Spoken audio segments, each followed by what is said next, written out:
Bien, bonjour à toutes et tous. Donc, je suis heureux de vous accueillir dans cette séance du séminaire de la Grande École des Solidarités. Donc, je vous dis rapidement un mot de ce qu'est cette Grande École des Solidarités. C'est un partenariat de recherche et de formation entre 4 établissements du site rennais. L'Université de Rennes 2, qui est représentée ici par Marianne Trénoir, donc maître de conférence en sciences d'éducation et de la formation et au laboratoire Le Créade, qui est notamment un laboratoire de Rennes 2. Marianne, tu pourras peut-être le préciser tout à l'heure. Il y a un autre établissement qui fait partie de la GES, la Grande École des Solidarités, c'est l'École des hautes études en santé publique, donc l'École nationale de la santé publique en France, qui est à côté de Rennes, du site, sur le campus de Villejean, à côté de Rennes 2. Et puis il y a un troisième établissement, c'est l'Institut d'études politiques de Rennes. Et enfin, Ascoria, établissement de formation et de recherche en travail social, qui m'emploie et qui donc met à disposition une équipe dédiée à cette grande école de solidarité. Donc moi, j'ai une mission de coordination scientifique de la grande école de solidarité, en lien avec un conseil scientifique dont Marianne fait partie, et qui organise différentes activités. Il y a eu l'année dernière une journée d'études sur la question de l'éthique. Il y en aura une autre en l'automne prochain sur la question du numérique, de l'accompagnement au numérique dans le travail social, journée à laquelle également Marianne est associée.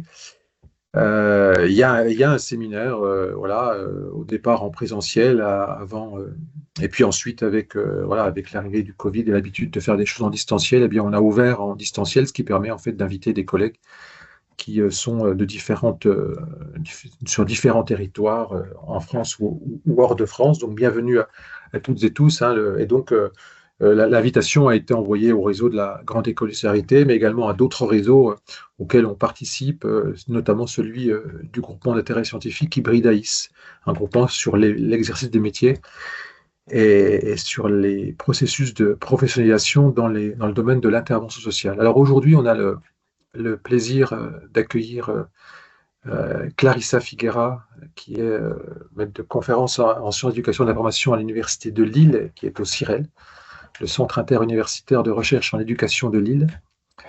Clarissa avait été actaire à Rennes 2, et de ce fait avait participé au CREAD, le Centre de recherche en sciences d'éducation et de la formation de Rennes 2 et l'Université de Bretagne occidentale. Et puis Clarissa donc, a réalisé sa thèse à l'Université de Cergy-Pontoise, et j'ai eu le grand plaisir de co-encadrer cette thèse avec Gilles Monceau. Donc, comme je le disais tout à l'heure en plaisantant, je connais un petit peu l'objet, ce dont il va s'agir aujourd'hui. Voilà. Et on accueille également donc Marianne Trénoir qui a accepté de discuter la présentation de Clarissa. Et donc, Clarissa, on reprend en fait le titre de ta thèse, hein, du paradigme de l'exclusion à celui de l'oppression, aux interstices entre travail social, économie populaire et mouvement social. Et dans l'invitation, j'avais précisé avec les récupérateurs en France et au Brésil, pour que les personnes puissent se faire unité. D'ailleurs, c'est une précision qui est inexacte, puisqu'il n'y a pas que les récupérateurs au Brésil qui sont concernés, mais tu en diras quelque chose, Clarissa, tout à l'heure. Donc, on vous propose l'organisation suivante. D'abord, une intervention de Clarissa. Je vais lui proposer d'intervenir en 45-50 minutes. Ensuite, peut-être une courte pause, une pause santé, comme disent certains collègues québécois, 5-10 minutes, histoire voilà, de se dégourdir un peu les jambes. Et ensuite, c'est Marianne qui donc interviendra d'abord en réagissant, en posant un certain nombre de questions, et puis on aura un temps derrière d'échange avec l'ensemble des participants qui le souhaitent. Je pense ne rien avoir oublié, donc je te laisse la parole, Clarissa. Merci beaucoup Philippe. Et merci pour l'invitation, hein. Donc, c'est un plaisir de partager ce travail-là aujourd'hui. Alors, merci pour la présentation, c'était assez complet. Donc, en effet, j'ai soutenu, enfin là, je vais vous parler en fait de mon travail de doctorat qui a été soutenu en décembre 2023. Donc, c'est assez récent, ça fait une année. Et peut-être dans la présentation, ce que je peux un petit peu rajouter au niveau de mon parcours, ça a une influence sur ce travail de recherche, c'est que j'ai aussi été éducatrice spécialisée avant de me lancer dans la recherche pendant 13 années en Île-de-France avec des personnes en situation de précarité, de difficulté d'accès au logement. Donc, vous verrez que ça a joué un rôle dans ce travail de recherche. Et en effet, sinon à Terre à Rennes, à Nanterre aussi. Et aujourd'hui, j'ai eu la chance d'avoir un poste depuis septembre de maîtresse de conférence à l'Université de Lille, au CIREL. Voilà. Au niveau de la thèse, donc, tu as déjà rappelé un petit peu les acteurs. Donc, il y a aussi, par contre, il faudra rajouter qu'il y a la co-tutelle aussi avec l'Université fédérale de Juiz de Fora, qui est une université brésilienne dans le Minas Gerais, et avec un troisième directeur de thèse. En fait, ça a été une thèse qui a été très encadrée, très accompagnée. J'ai eu cette chance. Et donc, par toi, Philippe, par Gilles Monceau et par Jader Moreira Lopez, qui, lui, est géographe de l'enfance. Au niveau de la thématique, l'idée, c'était vraiment, dans ce travail, de questionner les stratégies de collectifs d'acteurs qui sont dits précaires et qu'ils développent à partir de l'économie populaire. Donc, quand je parle d'économie populaire, c'est vraiment au sens de Rasetto, d'une activité. Et là, on va voir qu'il y a en fait 2 activités qui sont questionnées dans cette recherche. Donc, d'activités qui sont réalisées sans capital et dont le but, ce n'est pas l'accumulation de capital, mais justement la reproduction des besoins nécessaires à la vie. Donc, quand je vous disais, il y avait 2 activités parce que j'ai eu l'occasion dans le cadre de cette recherche de travailler avec les récupérateurs revendeurs de déchets en Île-de-France, au Brésil, mais aussi les agriculteurs sans terre du mouvement des travailleurs ruraux sans terre du Brésil. Donc ça, c'était un petit peu les 3 terrains de cette recherche. Par rapport à cette présentation, je vais vous présenter ce travail d'une manière assez académique, assez classique, en vous présentant la démarche de recherche, les questionnements, le cadre théorique, le dispositif et les résultats.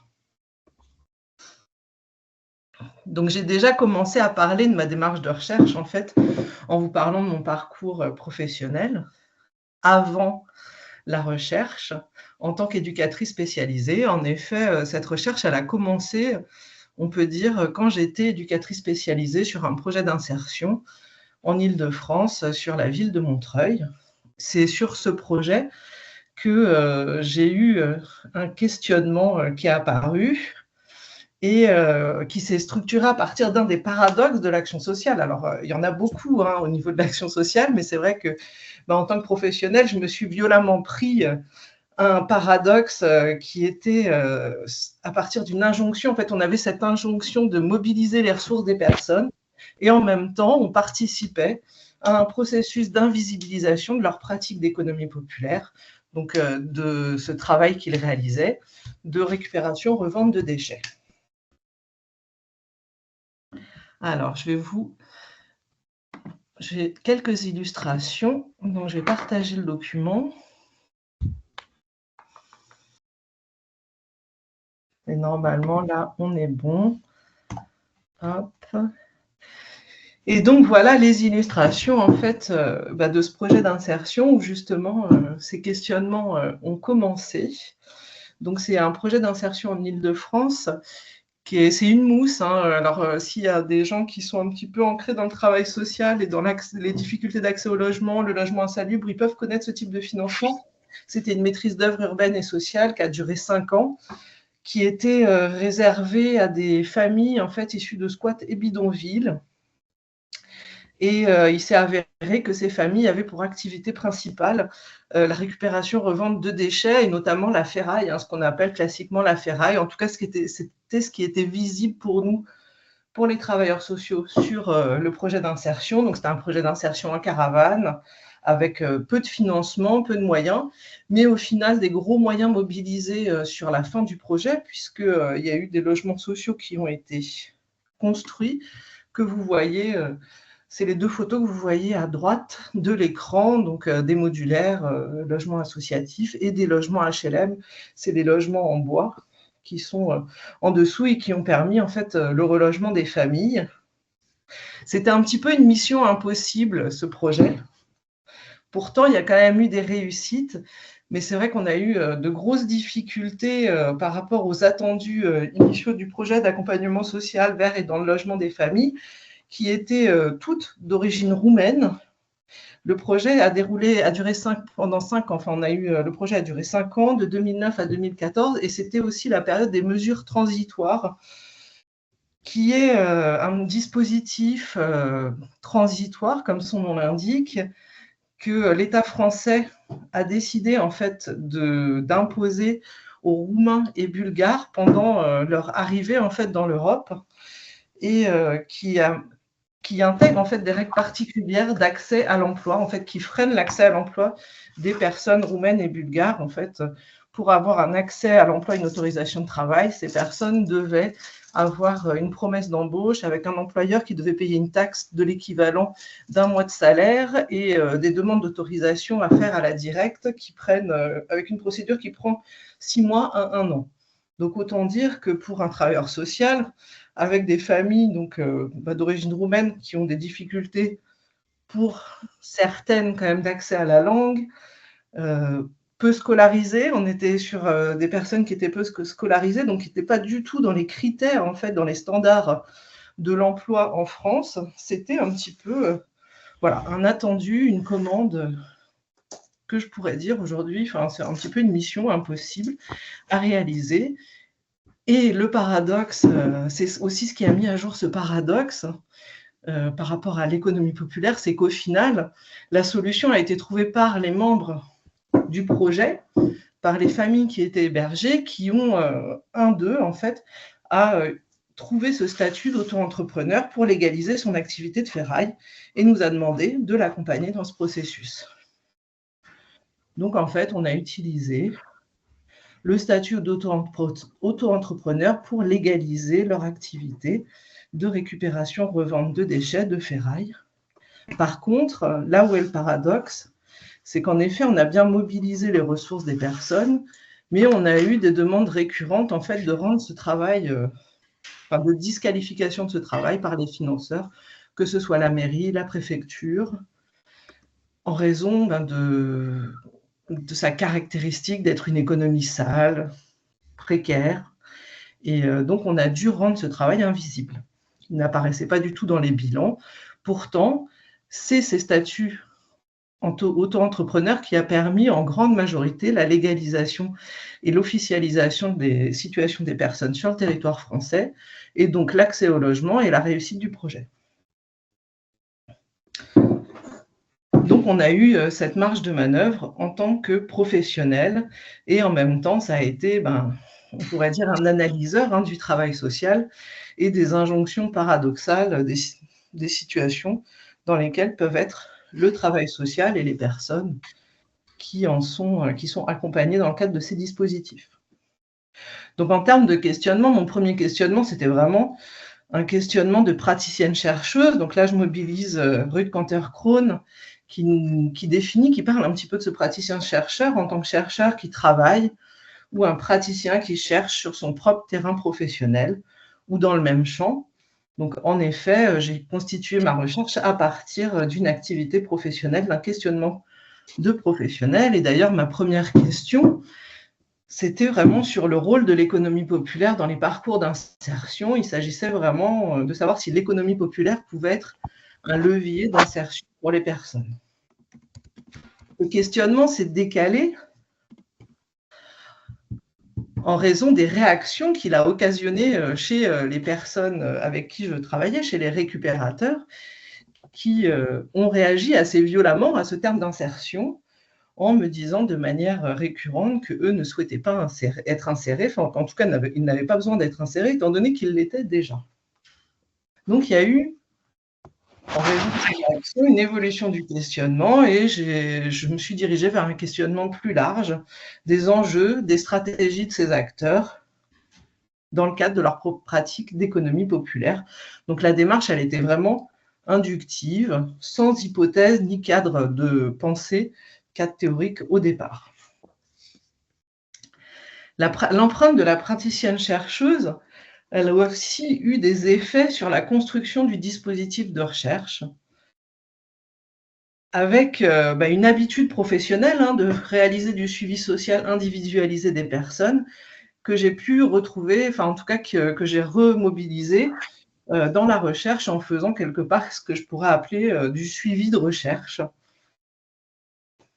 C'est-à-dire que j'ai remobilisé ces compétences d'écoute, d'accompagnement au quotidien des personnes pour réaliser une immersion dans les espaces de vie, d'espaces de travail des collectifs.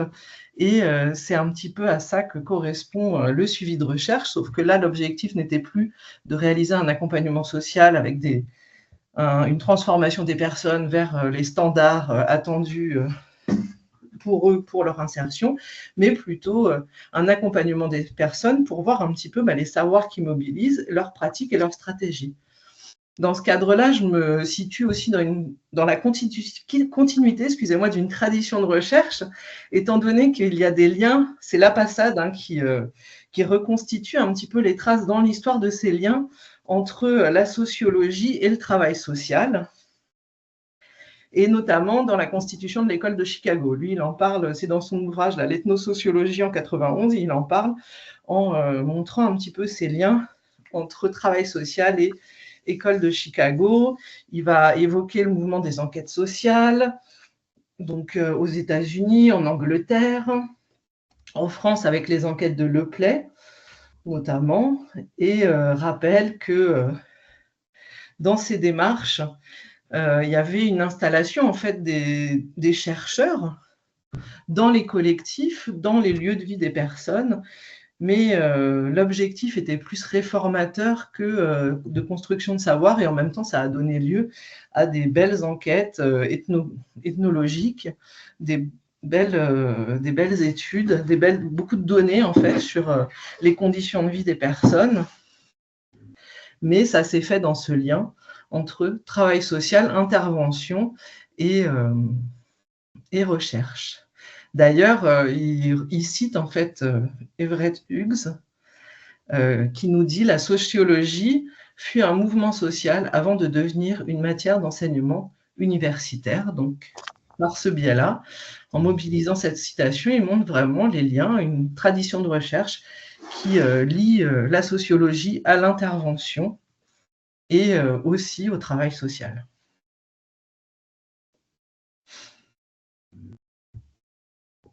Donc, dans cette continuité, l'immersion, en tout cas ma démarche, le dispositif de recherche, il s'est construit à partir d'une immersion dans une continuité des compétences d'une éducatrice spécialisée, avec cette tradition d'intervention qu'on va retrouver dans la prise de contact avec les récupérateurs d'Île-de-France, qui sont les premiers acteurs en fait avec lesquels j'ai travaillé. Donc déjà, en fait, j'ai profité des contacts réalisés dans le cadre de ce projet d'insertion je les ai sollicités en fait pour les accompagner et les suivre dans leur travail de récupérateur.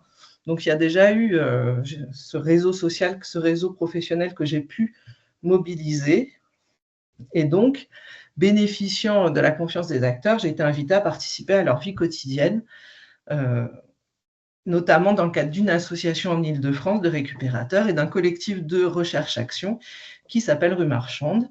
Et ça m'a permis de découvrir un petit peu la face cachée de cette activité qui est au final collectivement organisée. Donc pour vous parler un petit peu de la BIF, en rencontrant ces acteurs, j'ai découvert une activité qui au final est une activité historique, étant donné que les récupérateurs vont en fait, en se choisissant le nom de BIF1, ils se relient à toute une tradition de la récupération dont on voit les premières traces dès le Moyen-Âge. Il y a des travaux historiques en fait, qui montrent la pérennité de cette activité dans le temps. Et là, vous avez une illustration d'un récupérateur, un BIF1 aussi chiffonnier. C'est la même activité qui avait deux noms différents. Historique, donc au XIXe siècle. Au niveau de l'histoire en fait, de ces chiffonniers, les récupérateurs d'Île-de-France, on se rattache à l'histoire des puces, en fait, par rapport à la zone. Donc, je ne sais pas si vous connaissez un petit peu l'histoire de... Il s'agit d'un territoire militaire, ça correspond un petit peu au périphérique de Paris, donc c'est d'où l'image là, Donc ça, c'est un film de Georges Lacombe de 1928 qui est justement sur la zone et sur les récupérateurs dans la zone, leur rôle, leur place. C'est un vieux film 1928 et on voit en fait la zone qui est dessinée avec un trait autour de Paris, ça correspond au périphérique. Et il s'agit à cette époque-là d'un territoire militaire non constructible et donc largement occupé par des personnes qui n'arrivaient pas à s'installer dans Paris, dans la ville, donc sous la forme d'habitat précaire et avec des activités elles aussi précaires. Donc les récupérateurs en fait vont beaucoup développer leurs activités sur ce territoire-là.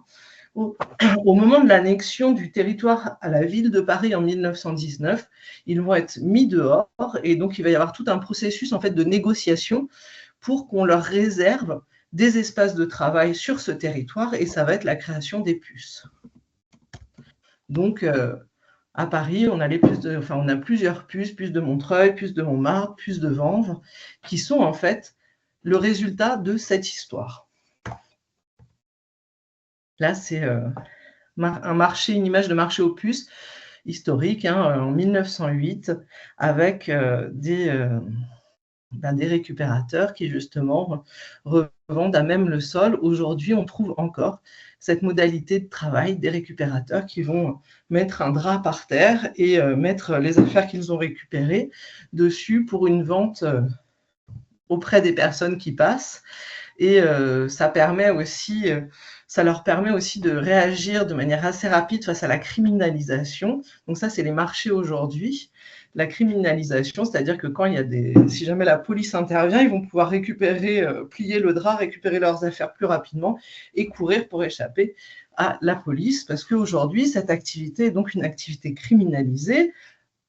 Alors, le mot est peut-être un peu fort, en tout cas, elle est pénalisée depuis 2011 avec la création, en fait, c'est la loi LOPSI 2 qui a fait passer le statut de vente, de ces ventes, du statut d'infraction à un délit, avec la création du délit de vente à la sauvette, alors qu'avant, il s'agissait uniquement d'une infraction.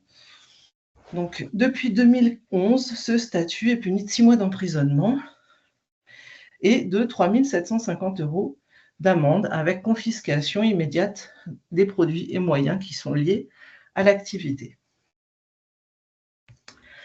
La récupération est dans une zone un petit peu ambiguë au niveau légal parce que le déchet est un objet abandonné et donc il est considéré comme un bien vacant. Donc il y a une interdiction de la vente sans droit ni titre et il y a eu des tentatives d'interdiction de la collecte, mais qui ont échoué, étant donné, par exemple, il y a eu un arrêté en 2011 aussi qui a été pris par le maire de Nogent-sur-Marne, qui a été suspendu par le tribunal administratif suite à une requête de la Ligue des droits de l'homme. Donc il y a vraiment une ambiguïté quand même sur cette activité qui au final serait vraiment dans une zone grise en termes de légalité. Mais au niveau des pratiques, il y a quand même une forme de criminalisation et en tout cas, il y a une forme de lutte, il y a une pénalisation de la revente. Et au niveau de la récupération, il y a un phénomène qui est assez compliqué. C'est par exemple sur les filières de recyclage. Bon, vous voyez un petit peu les bornes de vêtements, par exemple, où on va mettre nous-mêmes nos vêtements. Il y a eu tout un système qui a été construit sur ces bornes où il y a des systèmes anti-intrusion qui permettaient aux personnes de rentrer dans la borne, mais qui les empêchaient de sortir. Donc, il y a eu 2 décès comme ça de récupérateurs dans ces bornes-là. Le dernier, il date de 2019 et à partir de là, c'est un dispositif qui a été interdit.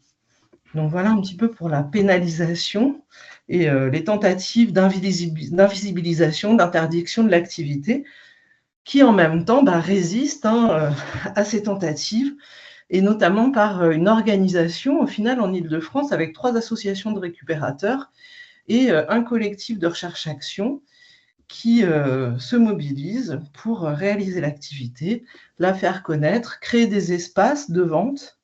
Les photos que vous voyez sont des photos d'une des associations de marché, en fait, d'un marché sur la ville de Montreuil qui est autorisé mensuellement depuis déjà, on va dire, une dizaine d'années quand même. Ça fait 10 ans que ce marché existe et qui est devenu comment dire, on va dire, un symbole en fait par rapport à la ville, en tout cas qui est très populaire, qui est très fréquenté.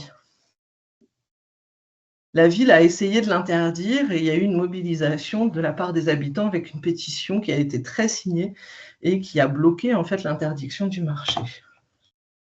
Ça, c'est un petit peu les activités du collectif Rue Marchande, collectif donc de récupérateurs-revendeurs et aussi de chercheurs qui ont travaillé collectivement pour faire connaître la récupération avec des ateliers publics, des conférences et aussi l'organisation de petits marchés sur des espaces. Là, c'était notamment sur un squat, le Satellite à Aubervilliers. Encore une photo du marché.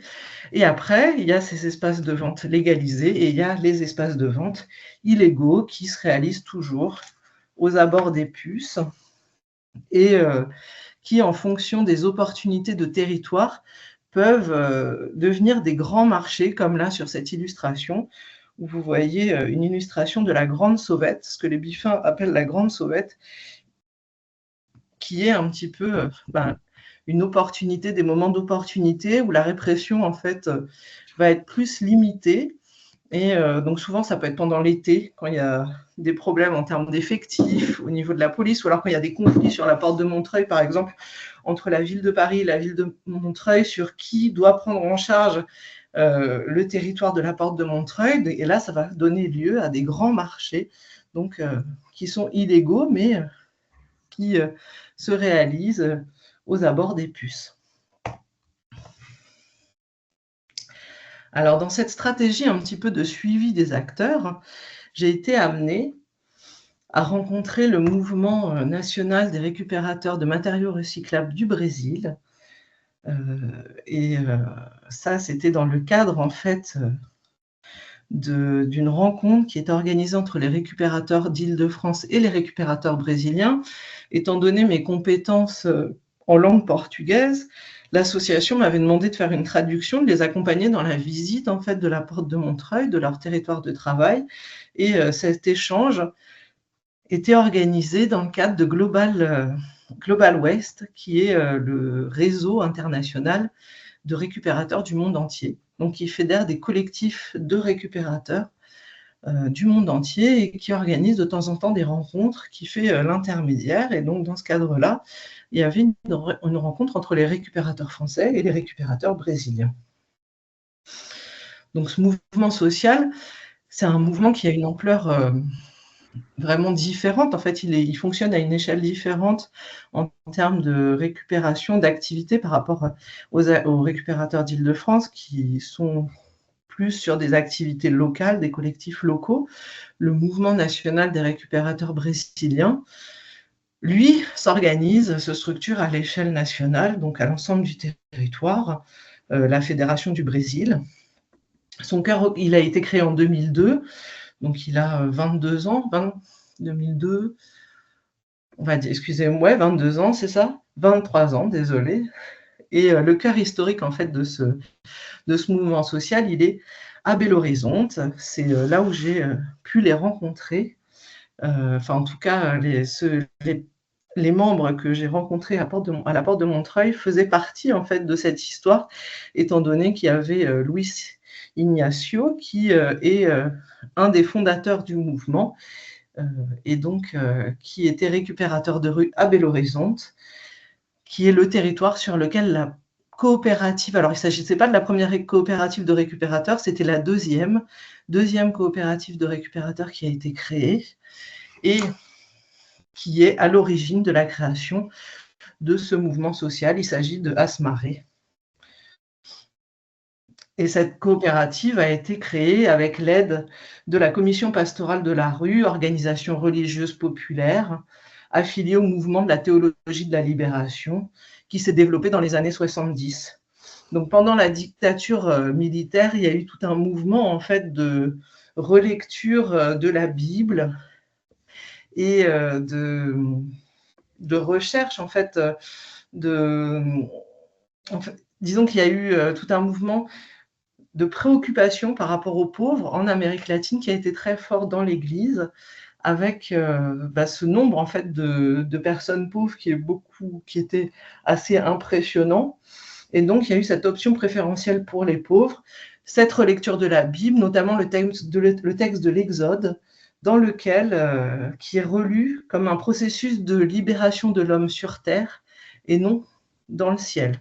Donc, en fait, ce que ces religieux disaient était qu'il fallait accompagner les personnes dans leur libération aujourd'hui sur la terre et non leur promettre une libération au ciel plus tard dans une vie, une autre vie après la mort. Clarissa, comme convenu, encore une vingtaine de minutes. Ok, donc il y a eu tout un accompagnement qui a été réalisé par la commission pastorale de la rue et qui a travaillé avec ces récupérateurs de rue, qui allait dans la rue avec eux, qui a vécu avec eux.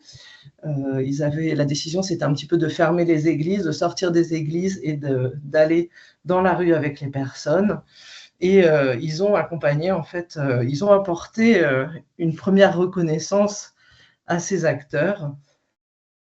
Et notamment, la première reconnaissance, c'était pour ces récupérateurs de rue de se reconnaître comme des travailleurs. Et à partir de là, ils les ont accompagnés dans leur lutte politique, des courriers à la préfecture, etc., qui a mené à la création du mouvement social. Le deuxième, donc ça, c'est une image d'une coopérative au Brésil. L'activité est vraiment différente. Là-bas, il s'agit de la récupération des matériaux et non des objets comme en Île-de-France. On n'a pas les mêmes déchets en France et au Brésil. Au Brésil, c'est vraiment les plastiques, les canettes, etc., qui sont revendus aux filières de recyclage. Le troisième terrain de cette recherche, donc, c'est le mouvement des travailleurs ruraux sans terre du Brésil que j'ai pu rencontrer par réseau amical et sur la base, pareil, d'une proposition de stage au sein du comité des amis du mouvement des sans-terre du Brésil, une association qui porte la voix de ce mouvement social en France. Donc ça, le MST, c'est un mouvement qui a 40 ans, c'est le mouvement le plus important du Brésil. Certains disent le mouvement social le plus important d'Amérique latine. Il y en a même qui vont jusqu'à dire que c'est le mouvement social le plus important au monde. Voilà. Après, ça, c'est des questions d'évaluation. En tout cas, ce mouvement social, depuis 40 ans, il organise la revendication des petits agriculteurs ruraux sans terre dans leur revendication d'accès à une terre pour travailler, pour produire. Les revendications, aujourd'hui, elles ont évolué avec la revendication de la mise en place d'une réforme agraire qui donnerait accès à chaque petit agriculteur à une terre, mais qui est aussi un projet de justice sociale globale avec une défense de l'agroécologie et le développement d'une souveraineté alimentaire populaire. C'est un mouvement social qui a eu beaucoup de réalisations concrètes. Il a permis l'accès à la terre pour 350 000 familles, la création de 100 coopératives, 96 agro-industries, 1900 associations, 2000 écoles publiques, 200 000 enfants scolarisés, 50 000 adultes alphabétisés, des partenariats avec des universités, la réalisation de cours universitaires au sein de certaines filières d'universités publiques du pays. C'est un mouvement social qui a des relais internationaux, par exemple, justement, le comité des amis du MST, qui existe dans une quinzaine de pays, pas que en France, et il y a aussi des brigades internationales, donc c'est des collectifs, des membres du mouvement qui vont aller dans certains pays pour soutenir d'autres mouvements sociaux. Le mouvement des sans-terre a participé à la création de la Via Campesina, qui est une fédération internationale de mouvements agricoles. Et il a participé aussi, il participe à l'Institut de recherche des mouvements sociaux, le Tricontinental, donc c'est le Tricontinental pour l'Amérique latine. Et en Europe, c'est le Zetkin Forum. Donc, c'est des instituts de recherche vraiment dédiés aux mouvements sociaux, qui est organisé par les mouvements sociaux et pour les mouvements sociaux. Donc l'idée dans cette recherche, c'était vraiment d'associer à cette différence en fait entre des activités, des contextes bien différents, la France et le Brésil, aussi associer des pratiques, des activités différentes, la récupération et l'agriculture. Au final, les temps d'observation, ça a été, avec les récupérateurs d'Île-de-France de 2016 à 2022, il y a eu un temps d'immersion dans le quotidien des acteurs. Il y a eu le Covid aussi qui a un petit peu limité les temps et donc j'ai pu passer 1 mois et demi, on va dire, auprès de 2 coopératives du mouvement des récupérateurs de matériaux recyclables du Brésil et 3 mois et demi sur les espaces du mouvement des Sans-Terre. Cette diversité, elle a été appréhendée dans une logique de questionnement croisé, donc qui prenait en compte les points communs, mais aussi et surtout les différences. L'idée, c'était vraiment de mettre en dialogue les expériences aussi à partir de leurs différences et à partir d'un travail de monographie réfléchi sur la base d'une trame commune, sur la mémoire des acteurs, les méthodes d'organisation collective, leur spatialité, leur vécu des processus et les tensions qui s'exprimaient dans ces expériences. Au niveau du cadre théorique, alors on retrouve là aussi les marques de la praticienne chercheuse dans la construction du cadre théorique, avec une construction qui s'est faite un petit peu au fur et à mesure des rencontres et dans une logique de bricolage chère aux travailleurs sociaux, donc notamment en référence à Roussel, mais qu'on retrouve aussi dans les travaux sociologiques, enfin en tout cas dans les travaux de Lévi-Strauss, donc c'est plutôt sur l'anthropologie. Lui aussi il parle aussi de ce concept de bricolage avec une utilisation de notions, de concepts variés en fonction de ce qu'ils vont donner à voir du phénomène social étudié. Et il y a eu dans cette recherche aussi des rencontres avec des outils pour réfléchir l'invisibilisation de ce phénomène social. Donc déjà, la multiréférentialité, c'est un peu la base de ce travail, avec une démultiplication du nombre des co-chercheurs. Donc là, c'est en référence à Ardouanet, aussi à Philippe Liette, qui parle des recherches conjointes multiréférencées. Et l'idée, c'était vraiment, par cette démultiplication des points de vue, démultiplier aussi les éclairages à partir des multiples dimensions de ce phénomène social que j'étudiais en résistance au processus d'invisibilisation auquel il était, en tout cas que j'avais pu constater initialement. Donc des multiples points de vue, ça s'est fait par le travail avec les acteurs de la recherche, des multiples concepts, des multiples théories. Un deuxième élément de cadrage théorique qui a été très important, c'est les épistémologies du Sud. Donc, les épistémologies du Sud, c'est une référence qui a été amenée par plusieurs chemins. Ça a été amené par notamment les membres du mouvement Sans-Terre, mais aussi mes collègues de recherche dans le laboratoire EMA qui m'ont invité à travailler dans un groupe de recherche sur les épistémologies du Sud. Et là, j'ai trouvé une théorie, en tout cas un courant théorique qui m'a permis de réfléchir cette invisibilisation par une pensée, en fait, sur la fonction sociale et politique de la recherche, avec notamment une approche critique de la recherche construite de manière positive, la recherche, on va dire, sur des méthodes positivistes qui vont, en tout cas, qui historiquement, selon les épistémologies du Sud, auraient amené à avoir un rôle dans la création de domination et la création d'une ligne abyssale. Ça, c'est le concept de Boaventura de Sousa Santos. Il parle d'une ligne abyssale qui va séparer, en fait, rendre invisible deux mondes, le nord et le sud, donc avec le nord qui va fonctionner sur le registre des droits et de l'hégémonie, et le sud sur le registre des violences et de l'exploitation.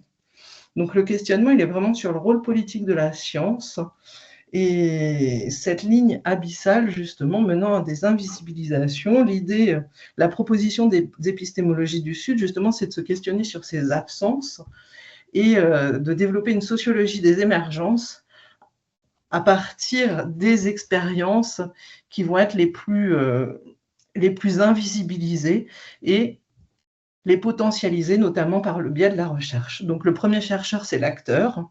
Le meilleur sociologue, ça va être le militant des mouvements sociaux. Et l'idée, c'est de mettre la recherche à disposition des mouvements sociaux émancipateurs. Donc dans cette recherche, ça m'a permis de saisir en fait les jeux de pouvoir qu'il pouvait y avoir avec des cadres théoriques, des référentiels, des grilles de pensée qui rendait invisible une série de pratiques, de réalités dont l'économie populaire, justement, fait partie. J'ai aussi mobilisé l'analyse institutionnelle et la socioclinique institutionnelle. Donc, c'est un courant de sociologie critique né dans les années 60. Et l'idée, c'est vraiment de travailler à partir d'une définition alternative de l'institution. Donc, il y a vraiment un sens, d'après Loureau, c'est Loureau qui dégage un sens entendu de l'institution en tant que forme sociale établie. Et il va proposer justement dans l'analyse institutionnelle de la travailler comme un processus. Donc, pour citer Gillon et Ville, ils nous disent que l'institution, c'est l'acte de production ou de reproduction des formes sociales dans lesquelles nous vivons. Donc, il y a une dialectisation en fait des tensions qui sont liées aux phénomènes sociaux qui vont être articulés à partir de 3 moments, l'institué, l'instituant, l'institutionnalisation. Donc, l'institué, ça va être le moment positif de l'institution, de l'universalité, qui va mobiliser et fédérer les volontés pour créer des moyens pour la réaliser. L'instituant, ça va être la contestation, de cet ordre établi. Donc, ça va être la force qui va permettre aux acteurs d'une organisation de remettre en question, de transformer les normes imposées.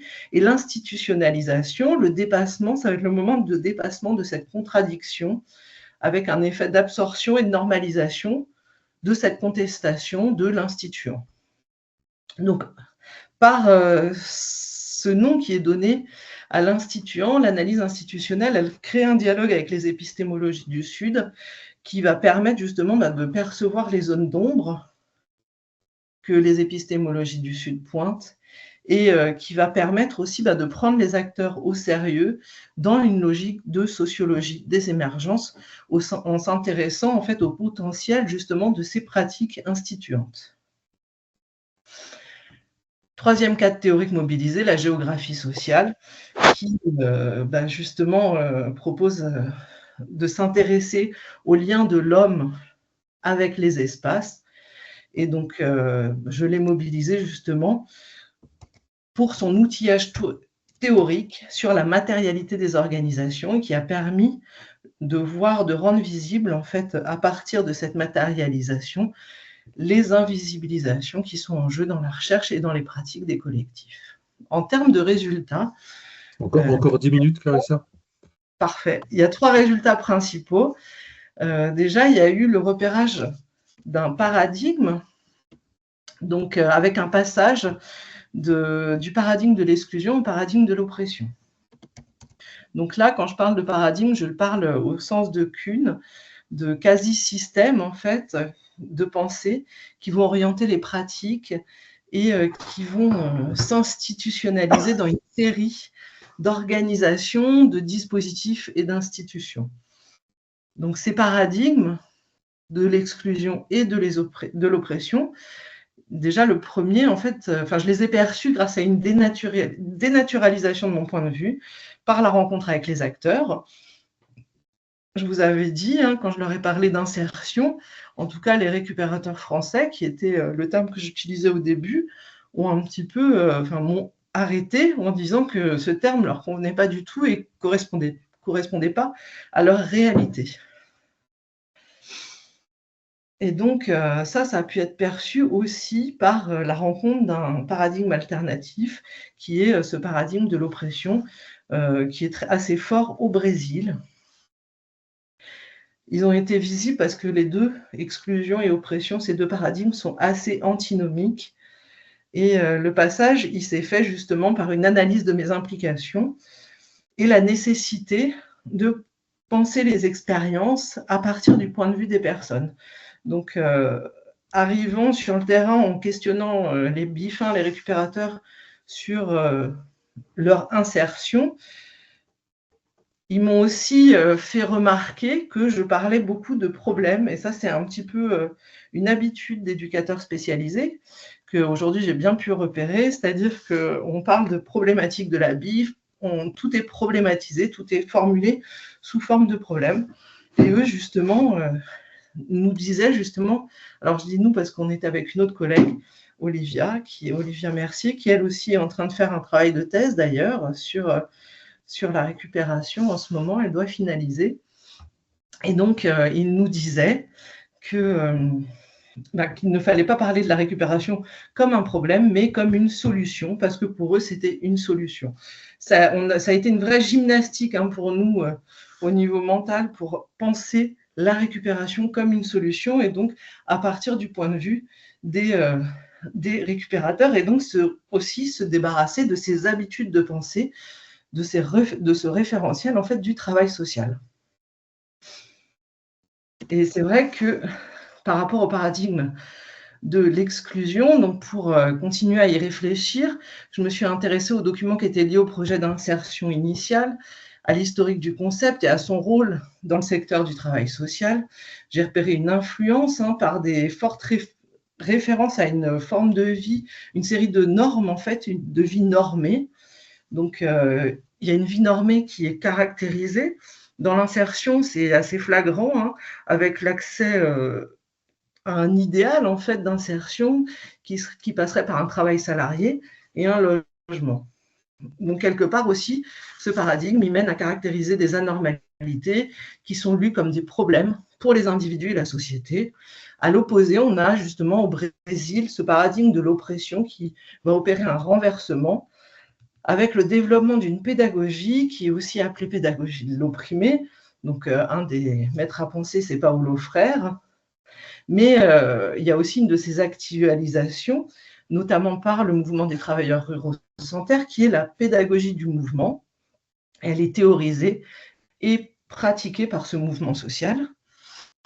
Donc, ces deux pédagogies, elles proposent de travailler à la conscientisation des opprimés pour leur permettre de se libérer de ce qu'ils vivent comme des violences. Paulo Freire, donc, comme je vous disais, c'est une référence de ce paradigme. Et la pédagogie du mouvement des travailleurs ruraux sans terre, elle se distingue par l'importance donnée à l'outil mouvement social. Le mouvement social, il est vu comme un sujet pédagogique. Donc, il s'agit dans cette pédagogie de créer des nouveaux sujets, des individus qui vont agir pour une transformation sociale et participer à la création d'un sujet collectif, le mouvement social en lui-même. Donc là, en l'occurrence, le mouvement social des travailleurs ruraux sans terre. Donc le mouvement social en lui-même, c'est un processus de formation de ces individus et de formation de ce sujet collectif agissant.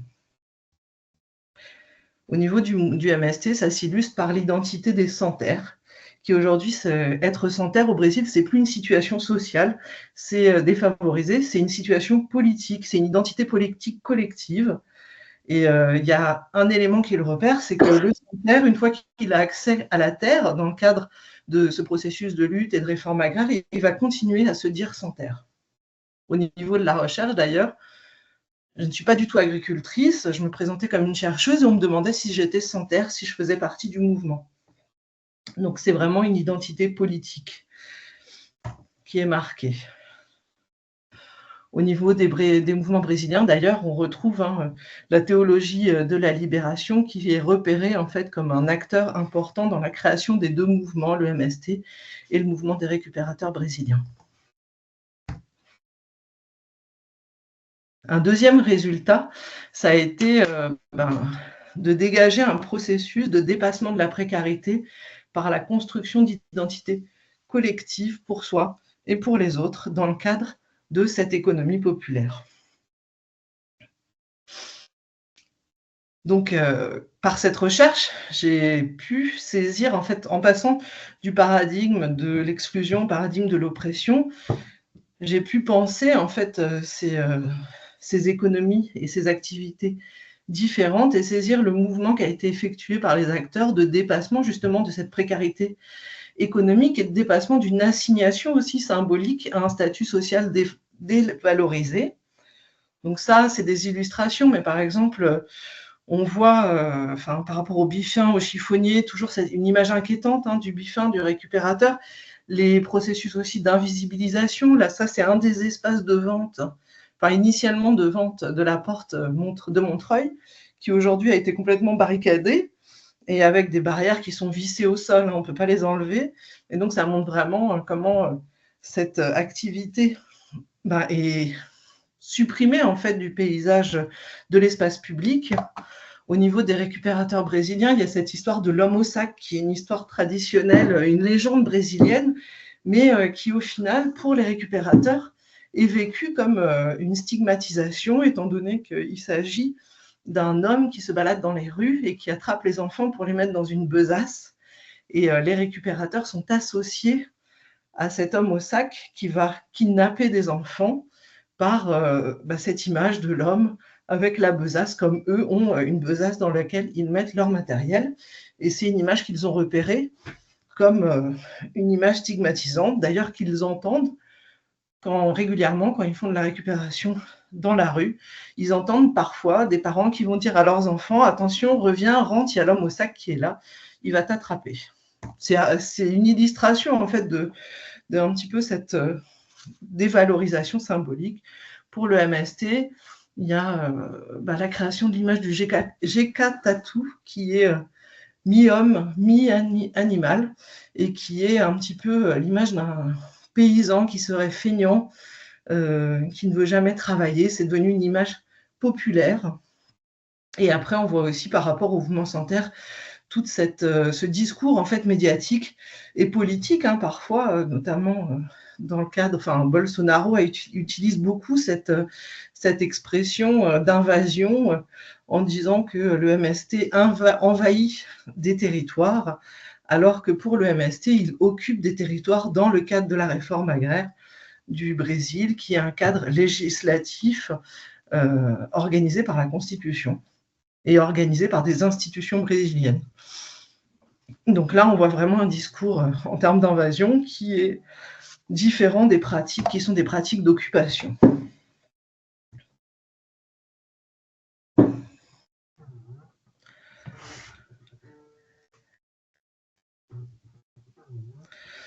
Donc en termes d'identité, il y a tout un travail de dépassement justement de ces identités qui est réalisé par les acteurs et notamment au sens de Dubar en tant qu'identité pour soi et identité pour autrui, avec un processus de construction de l'unité d'un individu par des actes d'attribution et des actes de reconnaissance.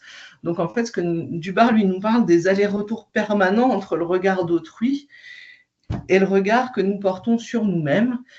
Et ça va être une stratégie qui va être construite, justement, des identités qui vont être construites par les collectifs, notamment à partir du travail de mémoire qu'ils vont réaliser.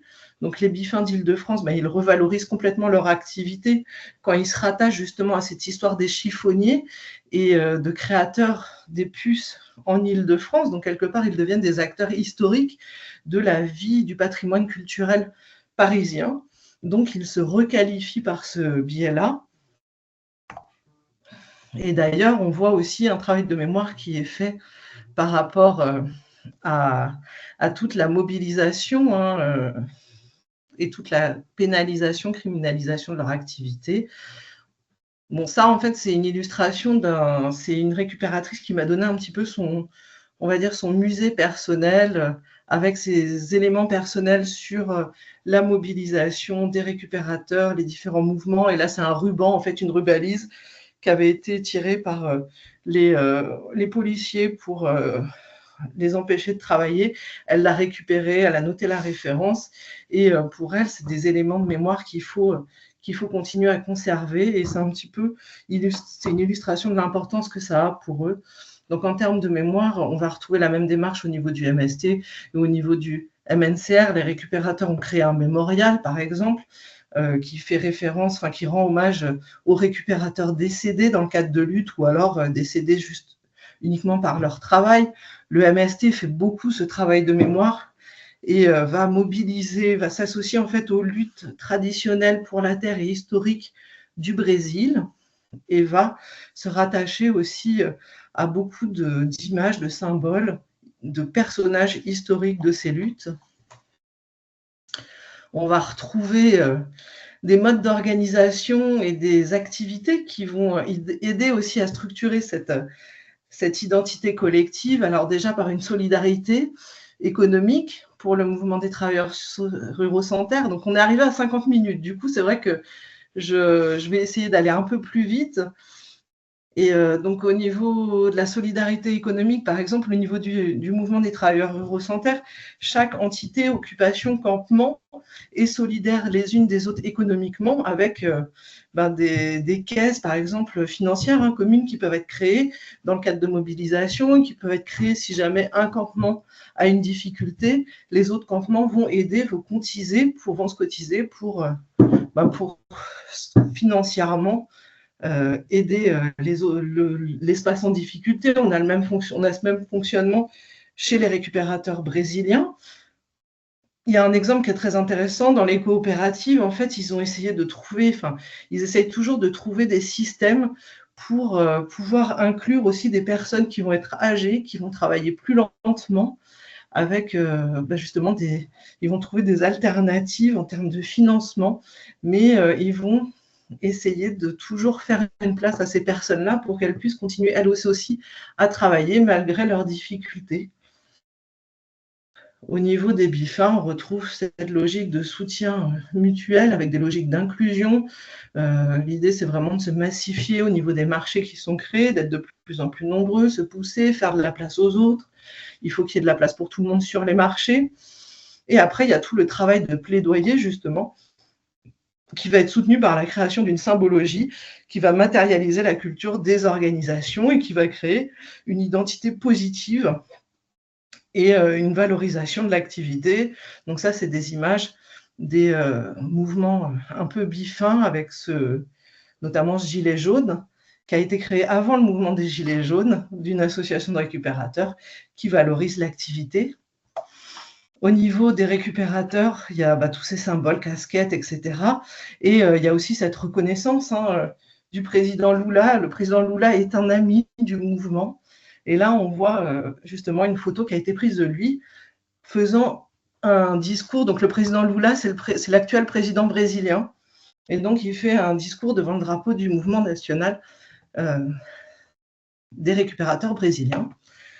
Et sur cette symbologie, qui illustre bien, ça c'est la réalisation du congrès national, d'un des congrès, le 6e congrès national du mouvement des travailleurs eurocentaires, qui va réunir des représentants du Brésil entier.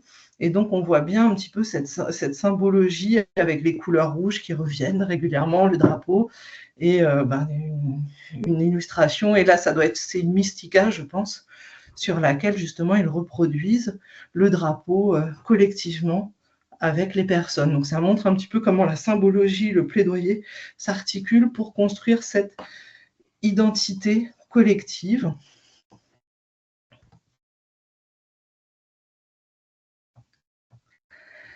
Un dernier résultat qui est un petit peu une surprise par rapport à ce travail, c'est un analyseur, en fait, c'est que j'ai appelé l'analyseur vie, qui va donner du sens à ce renversement du stigmate. Donc, l'analyseur en analyse institutionnelle et en socio-clinique institutionnelle, c'est un élément qui va permettre de révéler la structure de l'institution, qui va permettre de la provoquer, de la forcer à parler. Et donc ça, c'est une surprise un petit peu dans la recherche. C'est un élément inattendu, récurrent, qui est apparu dans les observations et les discours sous 2 de ses formes, en tant que vie biologique et en tant que vie biographique. Donc, cette distinction, elle est utilisée par Fassin entre la vie comme fait de nature et la vie comme fait d'expérience. Donc, Fassin fait le constat d'une difficulté à articuler ces 2 dimensions de la vie de manière conjointe. Et pourtant, les observations que j'ai pu faire dans cette recherche ont montré que cette articulation, elle est au cœur de la pratique des acteurs. En effet, la vie biologique est exprimée comme fondamentale pour eux et comme liée à leur pratique économique. Ils récupèrent des matériaux, ils produisent des aliments pour pouvoir vivre, pour répondre à leurs besoins essentiels, se nourrir, se loger, s'habiller, se soigner, quelque part pour payer le prix de la vie. Et en même temps, cette survie, elle semble se construire parfois au prix de leur propre vie. Ils vont évoquer la difficulté des métiers de la récupération, de l'agriculture. Ils parlent de la fatigue physique, des problèmes de santé du côté français comme du côté brésilien. Et à ces difficultés, s'ajoute la répression publique et privée de l'activité qui va prendre parfois la forme de menace et la forme d'agression. Donc, comme je vous disais, il y a la loi LOPSI avec le passage du statut d'infraction à délit pour la récupération. Et il y a eu aussi cet épisode d'ébène avec des récupérateurs qui ont été coincés par les systèmes anti-intrusion et 2 décès. Donc ça, c'est pour la situation des Français. Au niveau des Brésiliens, les membres du mouvement vont raconter un petit peu la récurrence des opérations de nettoyage organisées par les pouvoirs publics pour les expulser de leur espace de travail, qui était la rue initialement. Et dans le cadre du MST, on est vraiment, ça peut aller jusqu'à des massacres. Le plus symbolique, c'est le massacre de Eldorado de Carajás, qui a eu lieu en 1996, le 17 avril, et qui a entraîné la mort de 19 militants. C'est d'ailleurs devenu la date de la journée mondiale des luttes paysannes, donc le 17 avril, en hommage à ce massacre-là. Donc si on mobilise les concepts d'Agamben, les vies de ces acteurs elles apparaissent comme des vies nues, des vies tuables, qui sont considérées et traitées comme dénuées de valeurs politiques. Donc Agamben, il oppose ces vies tuables à des vies qualifiées, pertinentes, qui seraient pertinentes politiquement. En résistance contre le traitement qui est fait de leur vie, justement, les acteurs construisent leur survie aussi en lui donnant un surplus de valeur et une force politique. C'est tout le processus qu'ils construisent collectivement. Au Brésil, ce processus est marqué par l'ensemble du processus de constitution en mouvement social qui va inclure cette dimension pédagogique institutionnalisée et la construction d'une agentivité économique collective. Quant aux bifins d'Île-de-France, ils ne se disent pas organisés en mouvement social, mais j'ai pu observer la présence d'organisations collectives, d'associations, de groupes moins formalisés qui travaillent à reconstruire une place alternative, en tout cas une place différente de celle à laquelle ils sont assignés. Donc par ces pratiques, justement, l'économie populaire, elle peut être comprise comme un espace de lutte populaire, notamment par la dimension politique du terme populaire qui est rappelé par Noiriel. Il nous dit, Noiriel, dans sa fresque historique de la France d'en bas, il nous dit que le populaire, ça correspond à ce qui est relatif au gouvernement des hommes, dans un enjeu de lutte constant, et donc dans une dimension politique de lutte sociale. Au niveau des perspectives, aujourd'hui, je pense que le travail qui reste un petit peu à questionner, c'est justement ce paradigme de l'oppression. C'est vrai que dans cette recherche, il a été beaucoup étudié à partir d'expériences brésiliennes, et ce qui serait intéressant de voir, c'est sa présence, ses traces, en fait, aussi en France, dans des expériences françaises. Voilà, je vous remercie pour votre attention et je suis désolée pour le dépassement au niveau du temps. Excusez-moi. Bien, merci beaucoup Clarissa. Écoute, on t'excuse d'autant plus que ton propos était passionnant. Ah bon. J'imagine nous n'avons pas vu le temps passer. Donc Marianne, je te laisse la parole pour quelques réactions, quelques questions et un premier échange avec Clarissa. D'accord, très bien, merci beaucoup. Donc peut-être je prends une minute pour me représenter puisque je pense que toutes les personnes qui sont connectées ne me connaissent pas. Je vais être rapide quand même, mais donc je m'appelle Marianne Trénoir, je suis maîtresse de conférences en sciences de l'éducation et de la formation à Rennes 2 et donc membre du laboratoire CREAD comme Philippe le mentionnait en tout début de séance. Mes travaux de thèse ont porté sur les pratiques numériques des personnes sans domicile, à la fois comme outil du quotidien et comme technologie de soi, pour reprendre un peu rapidement la formule de Foucault. Et puis aujourd'hui, je suis engagée en parallèle dans 2 programmes de recherche. Un premier sur l'habité en lieu de vie et d'accueil, donc qui sont des petites structures autonomes existant à la frontière des champs médico-sociaux et qui accueillent des personnes en difficulté socio-économique et de santé. Et donc moi, je travaille notamment sur les lieux qui accueillent des mineurs pris en charge par l'aide sociale à l'enfance, avec un questionnement sur la manière dont on peut investir un chez-soi. Voilà, je vais un peu rapidement. Et donc, un deuxième programme de recherche en lien avec la direction interministérielle de la transformation publique sur le rapport au service public dans une perspective ethnographique et biographique auprès de personnes qui sont identifiées comme étant éloignées du coup des services publics. Donc, merci beaucoup, Clarissa. Je suis vraiment ravie d'avoir pu t'écouter longuement parler de ton travail, puisqu'on a eu l'occasion de travailler ensemble sur des aspects pédagogiques quand tu as été à terre à l'Université Rennes 2.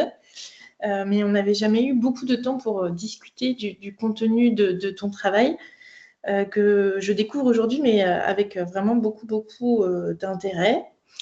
Alors, ma réaction ne va pas être très structurée ni très longue, mais je vais peut-être inaugurer les débats avec les questions que ton intervention a suscitées chez moi. J'ai été assez admirative finalement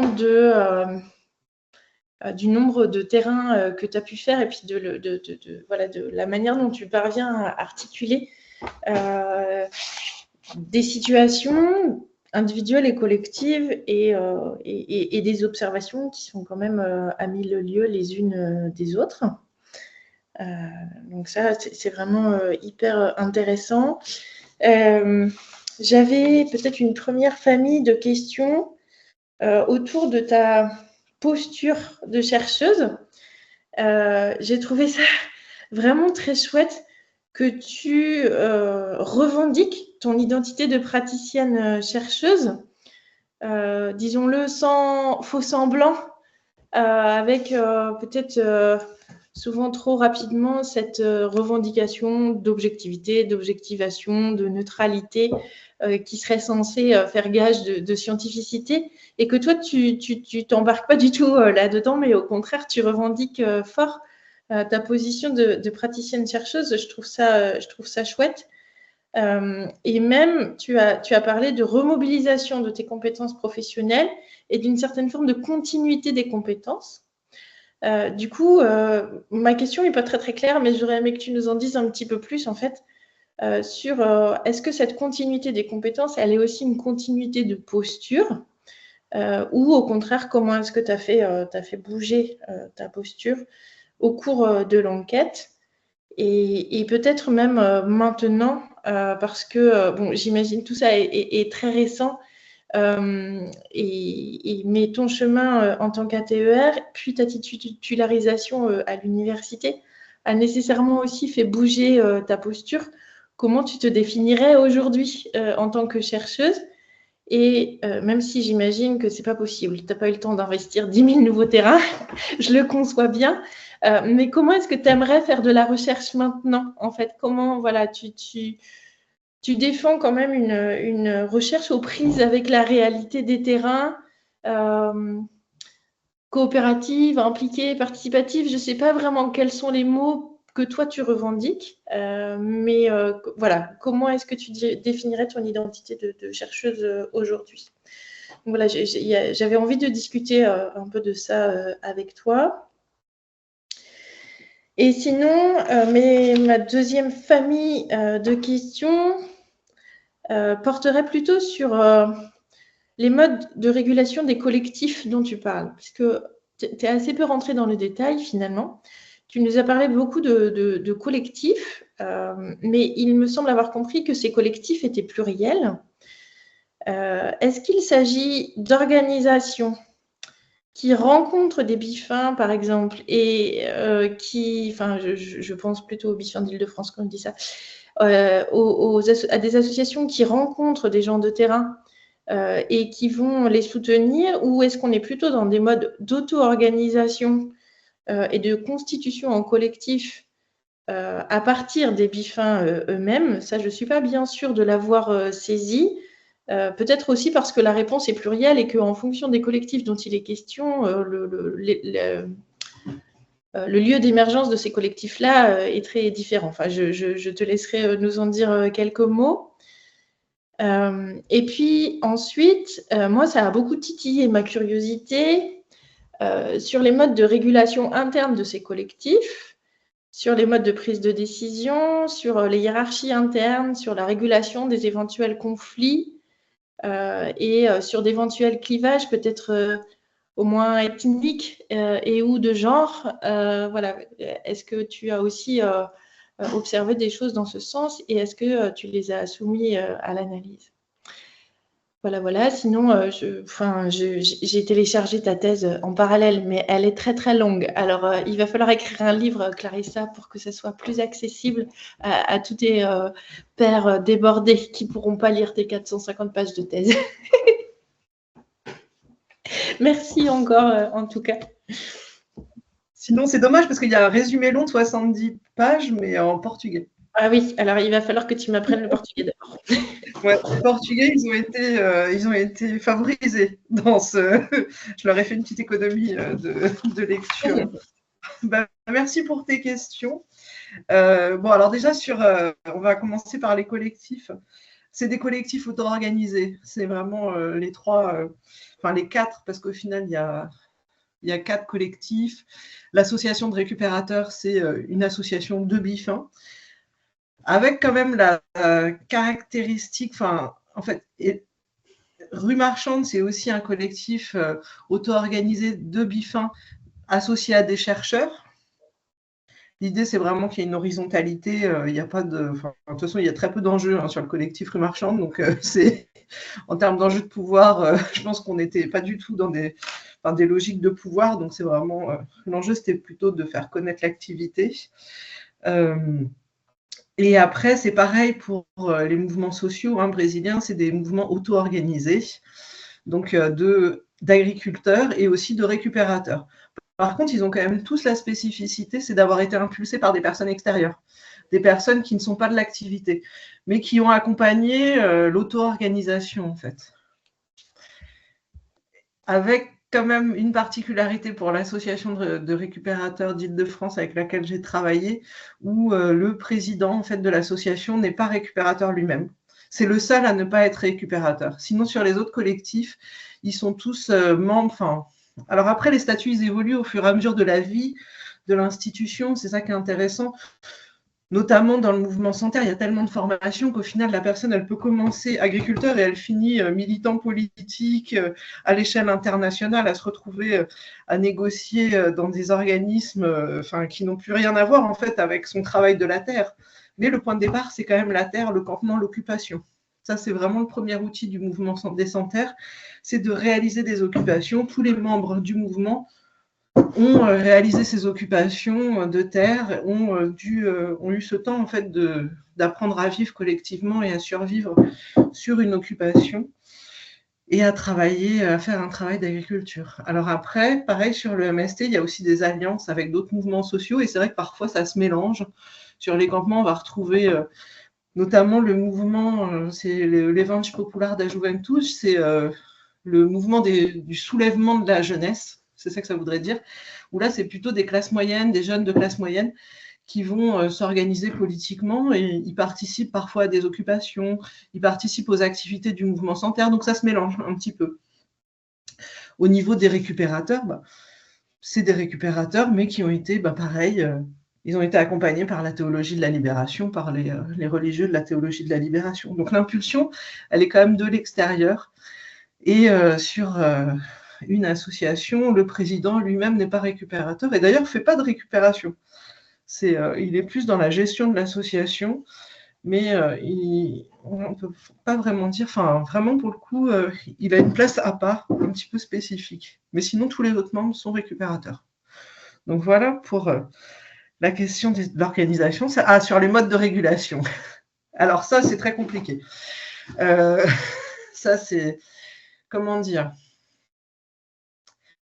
Je l'ai soumis à l'analyse, mais en même temps, je me suis demandé qu'est-ce que ça amenait par rapport à, par rapport au travail de thèse que je voulais faire, que je faisais. Et c'est vrai que dans ma posture, justement, il y a aussi un respect par rapport aux collectifs qui m'ont accueilli. Et le point commun de ces collectifs aussi, c'est d'être de l'auto-organisation. Et donc, il y a toute une dimension humaine qui traverse les collectifs avec des choses qui ne vont pas, des mésententes, des histoires d'ego, des disputes. Et c'est des éléments en fait qui sont compliqués à analyser, donc que j'ai un peu, c'est pas que je les ai mis de côté, je sais qu'ils sont là, Et en même temps, ils n'étaient pas assez importants par rapport à toutes les autres observations que j'ai pu faire. Donc, c'est quelque chose que j'ai soumis à l'analyse en me disant qu'est-ce que j'en fais. Enfin, je me suis demandé en fait qu'est-ce que j'allais en faire. Et au final, ça a été un peu mis de côté dans tout ce travail que j'ai réalisé. Et c'est vrai que je pense que c'est un sujet qui est compliqué, notamment quand on est sur une posture un petit peu d'alliance aussi avec les collectifs. Au Brésil, avec les collectifs brésiliens, j'ai signé des contrats dans lesquels je m'engageais à ne. C'est un petit peu, en fait, par rapport à l'Université fédérale de Juiz de Fora, par rapport à la co-tutelle au Brésil, quand on fait une recherche, on est obligé de signer un contrat avec les terrains. Et dans ce contrat, on s'engage à ne rien dire qui pourrait desservir les organisations. La recherche ne doit pas porter préjudice aux organisations. Donc ça, c'est aussi intéressant en termes de positionnement. C'est particulier.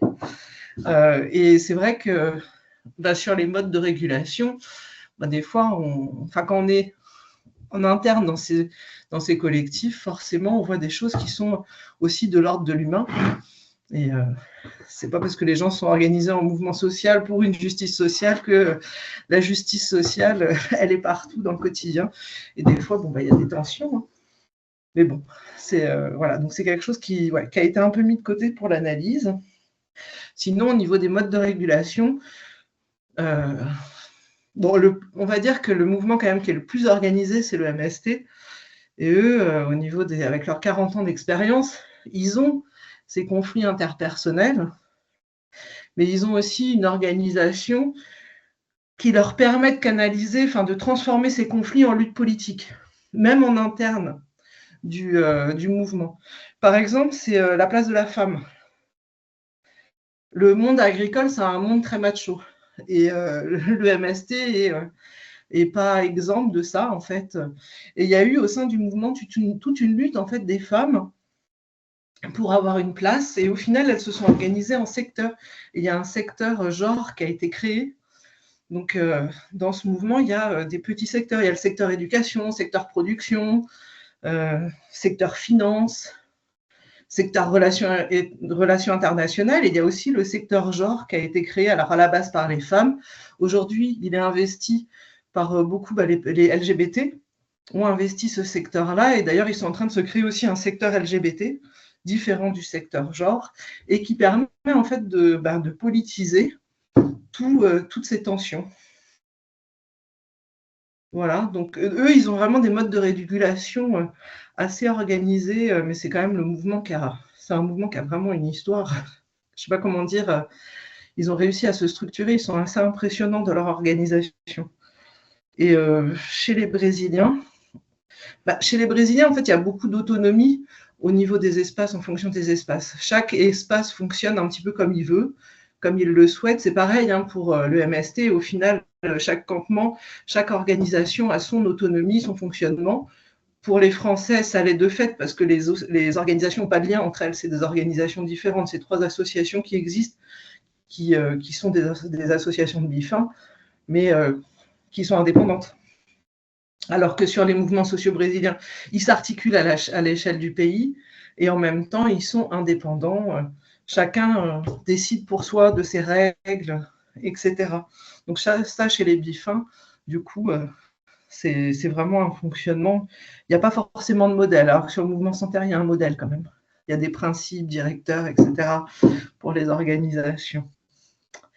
Voilà, est-ce que ça te va comme réponse ou tu veux réagir là-dessus? Non, ça me va. Ça te va? Ok.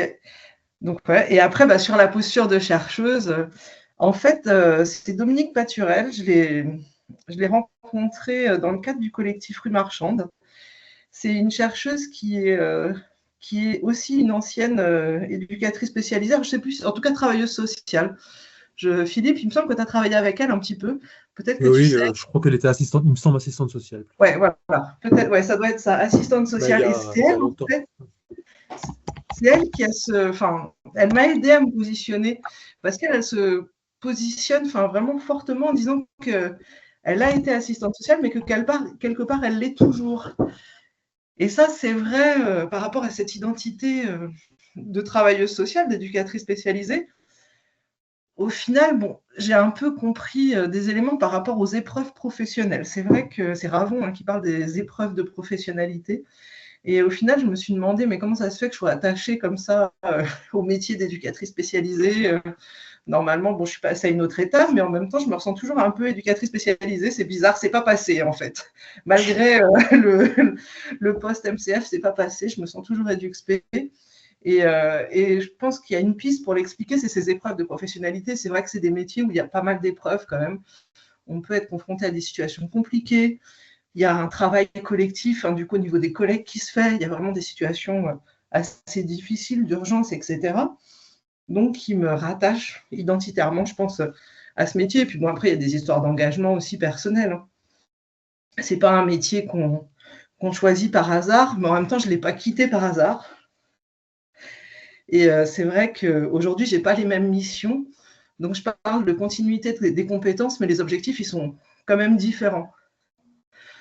En étant enseignante-chercheuse, il y a quelque chose qui est assez agréable, c'est aussi d'être dégagée de l'urgence des situations et de pouvoir avoir du recul pour travailler et pour construire des savoirs. Mais ce qui est intéressant, c'est que dans la recherche, je retrouve les mêmes déséquilibres que dans le travail social.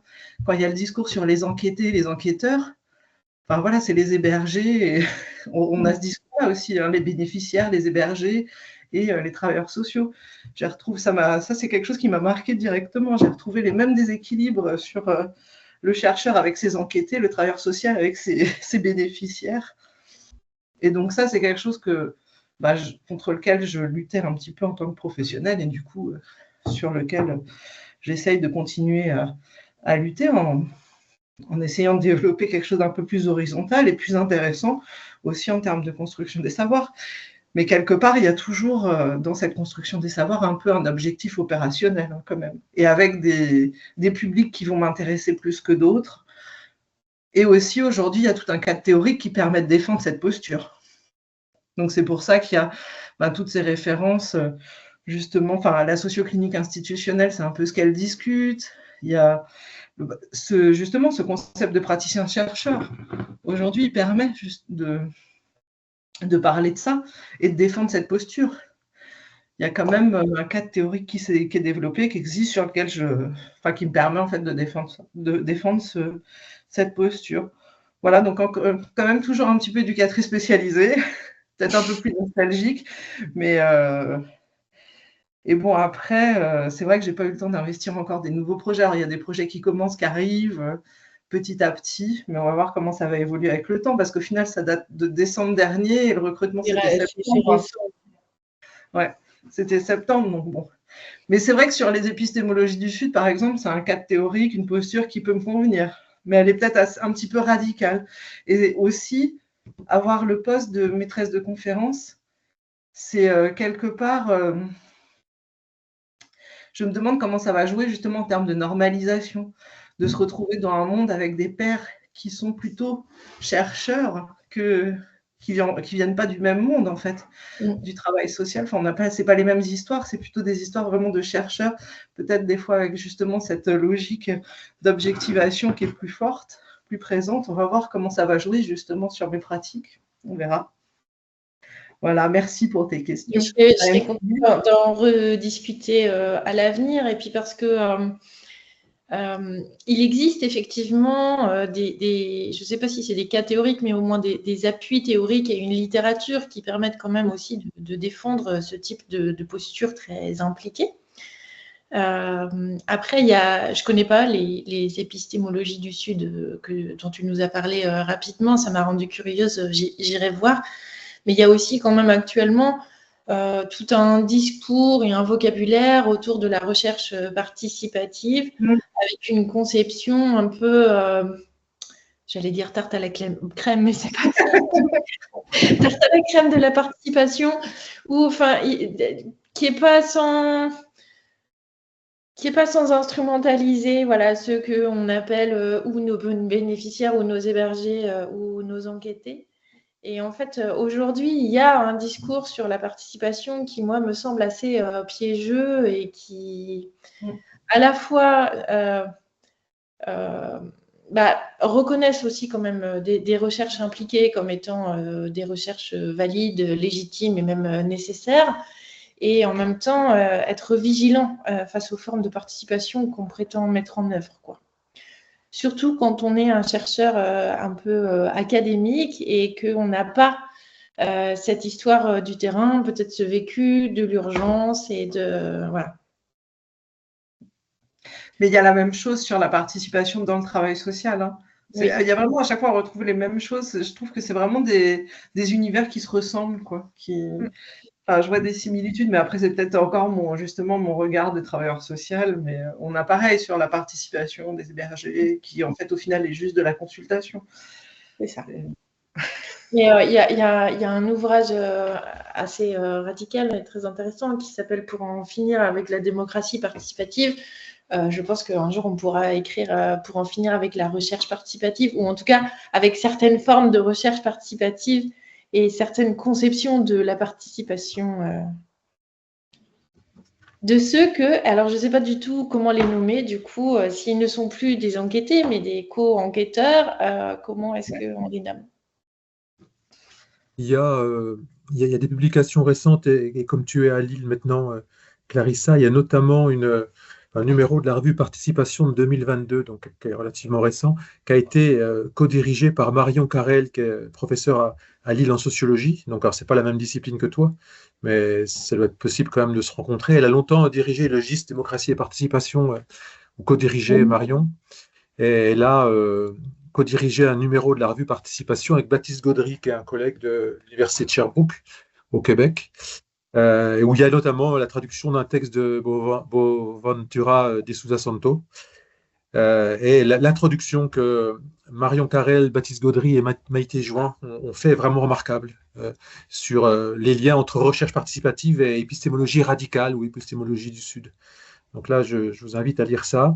Et puis, il y a eu l'année dernière un numéro des dossiers des sciences d'éducation de l'Université Jean Jaurès à Toulouse, auquel j'ai eu la chance de participer, sur les épistémologies alternatives. Voilà. Donc, il y a quand même aujourd'hui une élaboration sur ces questions-là en sociologie, en sciences d'éducation, en sciences de gestion. Enfin, on commence quand même à avoir un peu d'analyse, de critique et pragmatiste aussi de ces pratiques qui se cherchent effectivement et qui se bricolent, pour reprendre le concept que tu disais tout à l'heure, Clarissa, mais qui vraiment réinterrogent les fondamentaux de l'épistémologie en sciences humaines et sociales, sans forcément remettre en cause les principes fondateurs, mais peut-être en les regardant un peu différemment, quoi, et notamment en insistant beaucoup sur le fait de permettre aux acteurs qui ont des connaissances de participer à des dispositifs qui vont leur permettre vraiment de pouvoir construire leurs connaissances et les discuter avec les chercheurs, et dans des dynamiques où finalement on joue le jeu de la science, mais en l'élargissant aux connaissances des acteurs, pour le dire vite. Donc là, il y a un chantier qui va sans doute Tout à fait. concerner les sciences humaines et sociales pendant des décennies maintenant, parce qu'on a un vrai renouvellement à l'œuvre qui ne fait que débuter, à mon avis. Et que effectivement, il y a beaucoup, tu en as cité quelques-unes, Philippe, il y en a beaucoup des publications dans ce sens.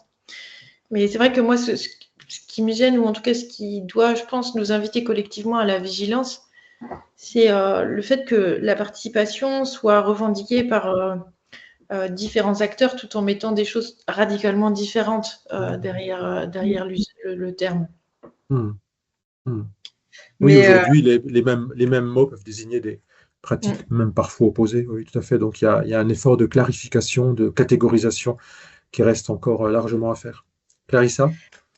Oui, c'est Boaventura de Sousa Santos qui dit justement il faut occuper les concepts. Il ne faut pas les lâcher, il faut les occuper. Donc voilà, c'est dans cette logique un peu d'engagement dans la recherche. Il dit que justement les concepts peuvent être repris, mais il faut qu'on les occupe. Est-ce que d'autres personnes qui participent à la visio souhaitent intervenir, réagir, poser une question à Clarissa?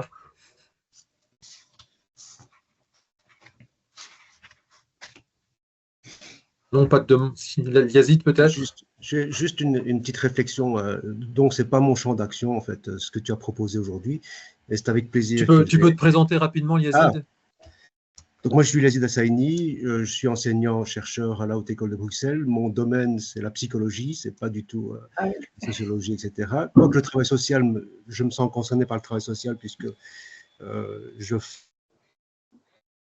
Ah, il y a une coupure. Je suis revenu là. Au niveau du son, oui. C'est bon. Ouais, ok, super. Donc je disais que le travail social me concerne et puisque je forme encore un peu maintenant des éducateurs spécialisés, surtout à l'international, et que les situations qui sont évoquées par les étudiants rejoignent un petit peu ce que tu as proposé au niveau de la précarité existentielle des usagers qu'ils accompagnent au Brésil aussi. Là, une des dernières qui est partie, elle est partie au Brésil. Et donc, ça m'a beaucoup parlé. Je suis en résonance avec ce que tu as proposé. Ça m'offre aussi de bien comprendre comment les choses se mettent en œuvre pour d'abord nos étudiants et ensuite pour le travail social. Et j'ai découvert un terme qui est économie populaire. Oui. Ça m'a surpris quand tu as dit économie populaire. Je connaissais l'idée de l'économie sociale et puis l'économie au sens premier du terme, dans lequel je ne comprends rien, mais enfin, l'économie populaire. Et la réflexion que je me faisais, ou peut-être une question, je me disais, tiens, est-ce que c'est quelque chose qui va devenir, qui va participer à la société et qui va arriver comme une dimension, un concept incontournable, mais qui, pour moi, risque de maintenir dans la précarité une population qui va se battre de génération en génération pour exister dans une société qui n'est pas du tout équitable, je trouve. Ça, c'était la première réflexion que je me faisais. Et la deuxième, bon, quand je vous écoutais parler de la participation, et je pense qu'on a déjà eu pas mal d'échanges sur cette question de la participation de la recherche, je pense, Philippe, au niveau du CSP. Je me rappelle que quand on parlait d'accueillir les troisième et quatrième piliers, c'est-à-dire pour ceux qui connaissent les FRIS, je pense que tout le monde connaît les FRIS ici. Hein. Non, pas forcément. C'est l'Association internationale pour la formation, la recherche et l'intervention sociale qui, en France, rassemble plutôt des écoles de travail social. En Belgique, en Suisse, des hautes écoles, dans d'autres pays, des départements de travail social, d'université. Ouais. Et c'est vrai que je rejoins un peu ce que dit Marianne. Moi, j'appellerais ça, soyons attentifs à ne pas être dans l'illusion que l'on organise vraiment une vraie participation de chacun et chacune dans un processus de construction de savoir. Et bien, dans le même temps, c'est aussi, je trouve, notre responsabilité parce qu'on a besoin de l'expertise des personnes les premières concernées pour pouvoir expliquer, comprendre et augmenter notre maîtrise de ce qui se joue pour eux. Alors, si nous, on est un peu des personnes qui peuvent faire émerger la manière de comprendre une réalité sociétale, on ne peut pas passer à côté de l'expertise des usagers. Et je rejoins Marianne quand elle dit, ben oui, est-ce que nous sommes pertinents dans la manière que nous avons de mobiliser l'expertise des usagers, quels qu'ils soient, même des usagers qui sont universitaires en fait. Hein. Ici, je travaille avec des directions d'école dans la région francophone de la Belgique. C'est vrai que ce n'est pas simple non plus de leur donner la possibilité de pouvoir être mobilisés dans leur capacité à décrire et légitimer leur expertise. Donc là, je me pose la question, je ne suis pas sûr d'avoir bien compris le propos de Marianne. Est-ce que tu es favorable ou pas, en fait? Et j'ai bien aimé le terme économie populaire, mais j'aimerais bien en savoir un peu plus, en fait. Larissa, en 3 minutes, parce qu'on va arriver au terme de la séance, puis je vois que Geneviève aussi a ouvert sa caméra, donc peut-être qu'elle veut dire quelque chose. Voilà, on donnera la parole à Geneviève, sans laquelle cette séance n'aurait pas lieu, donc quand même, c'est important que tu puisses intervenir. Clarissa, puis Marianne, Voilà. peut-être, parce que tu as été interpellée aussi. Économie populaire, ça vient de l'Amérique latine. Et je ne pense pas que ça va détrôner l'économie sociale et solidaire. Il y a une vraie institutionnalisation du concept d'économie sociale et solidaire. Et c'est vrai que moi, ma volonté, c'était de me détacher. C'est un peu comme la participation, ça peut être quelque part devenu parfois un mot valise. Et l'idée, c'était, en fait, ce terme d'économie populaire faisait écho aussi à une des luttes des mouvements sociaux au Brésil, qui est de dire, ils ont cette demande d'arrêter d'être appelés mouvements sociaux, ils s'appellent aujourd'hui mouvements populaires, en tout cas sur le MST, par rapport aux luttes sociales qu'ils réalisent. C'est vraiment dans un objectif de lutte sociale par rapport à des droits, etc. Et quelque part, justement, l'économie populaire, ça permettait de montrer que dans le cadre de ces activités, il s'agissait bien sûr d'activités de survie, etc., donc sans capital pour la reproduction des besoins essentiels, mais en tout cas dans le cadre des collectifs avec lesquels j'ai travaillé, il y avait aussi une dimension politique, une dimension de lutte sociale dans la pratique de l'activité. Et ça, c'est quelque chose que j'ai retrouvé dans toutes les expériences. Au niveau de l'écho pour les travailleurs sociaux, il s'est passé quelque chose de rigolo quand même au niveau de cette recherche, c'est que j'ai beaucoup travaillé avec, quand j'étais éducatrice spécialisée, je travaillais avec une dame, on va l'appeler Sylvia, et elle était récupératrice, et en fait, quand je travaillais avec elle, elle ne me parlait pas du tout de cette activité. Le projet s'est arrêté, j'ai continué la recherche, je savais qu'elle faisait un petit peu, et j'ai découvert qu'en fait, elle était administratrice de l'association, que c'était une récupératrice, qu'elle était allée voir le pape en Italie. Ça, je ne savais pas qu'elle avait été invitée au titre justement de l'association de récupérateurs à une rencontre organisée par le pape, une rencontre des mouvements populaires. Donc, j'ai découvert toute une vie qu'elle ne me racontait pas quand j'étais éducatrice spécialisée. Et ça, je pense que c'est intéressant pour les éducateurs spécialisés, justement, de voir comment il y a un discours qu'on nous donne et en fait, il y a une autre vie des personnes. Ils ont des activités qui sont parfois vraiment autres, différentes. Et la posture, justement, la position, parfois, elle permet de découvrir, de voir d'autres choses, des personnes. Sur la participation, c'est vrai que moi, pendant toute ma recherche, j'étais un peu obsédée justement par cette question, comment je vais faire participer les personnes à la recherche. Et aujourd'hui, c'était un peu la conclusion de la thèse, c'était de me dire, mais en fait, je me suis un peu trompée. C'est un peu Boris Vian. Je ne sais pas si vous connaissez, il y a une chanson comme ça où il s'intéresse sur la portée de sa bombe et au final, il se dit, mais non, en fait, le problème, ce n'est pas la portée de la bombe, c'est l'endroit où elle va tomber. C'est une chanson de Boris Vian et c'est un petit peu pareil. En conclusion, je me suis dit, mais au final, la question, c'est pas tant comment la recherche comment les gens vont participer à la recherche, mais c'est surtout, je crois, comment la recherche va participer à la vie des gens. Mais peut-être que si on retourne un peu, on arrive du coup à penser autrement la participation, je ne sais pas. En tout cas, j'en suis à là, moi, dans mes réflexions. Du coup, Marianne, je te laisse sur la participation.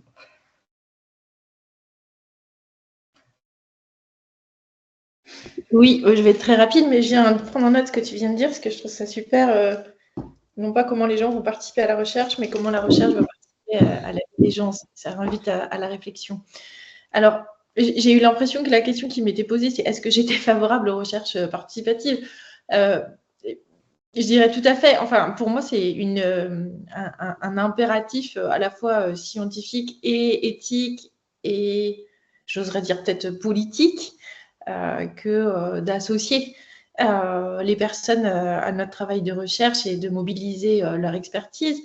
Je suis juste souvent troublée en fait par la manière dont on conçoit la participation, qui me semble davantage relever de la consultation, comme l'indiquait Clarissa tout à l'heure. Et puis parce que récemment, par exemple, on a répondu à un appel à projet de recherche pour essayer d'obtenir un financement. Avec un appel qui était vraiment fléché, recherche participative, etc. Et j'ai trouvé qu'au moment de l'audition de notre projet, les examinateurs de la commission ne se sont adressés que aux chercheurs académiques, alors que les chercheurs associés s'étaient rendus avec nous pour ce moment d'audition et nous ont posé des questions épistémologiques et méthodologiques très classiques qui finalement ne nous ont pas du tout permis en fait de valoriser notre dispositif participatif. Donc je me dis qu'il y a du chemin à faire, mais oui, c'est un chantier dans lequel je m'embarque avec plaisir et enthousiasme. Geneviève, est-ce que tu souhaites dire un mot?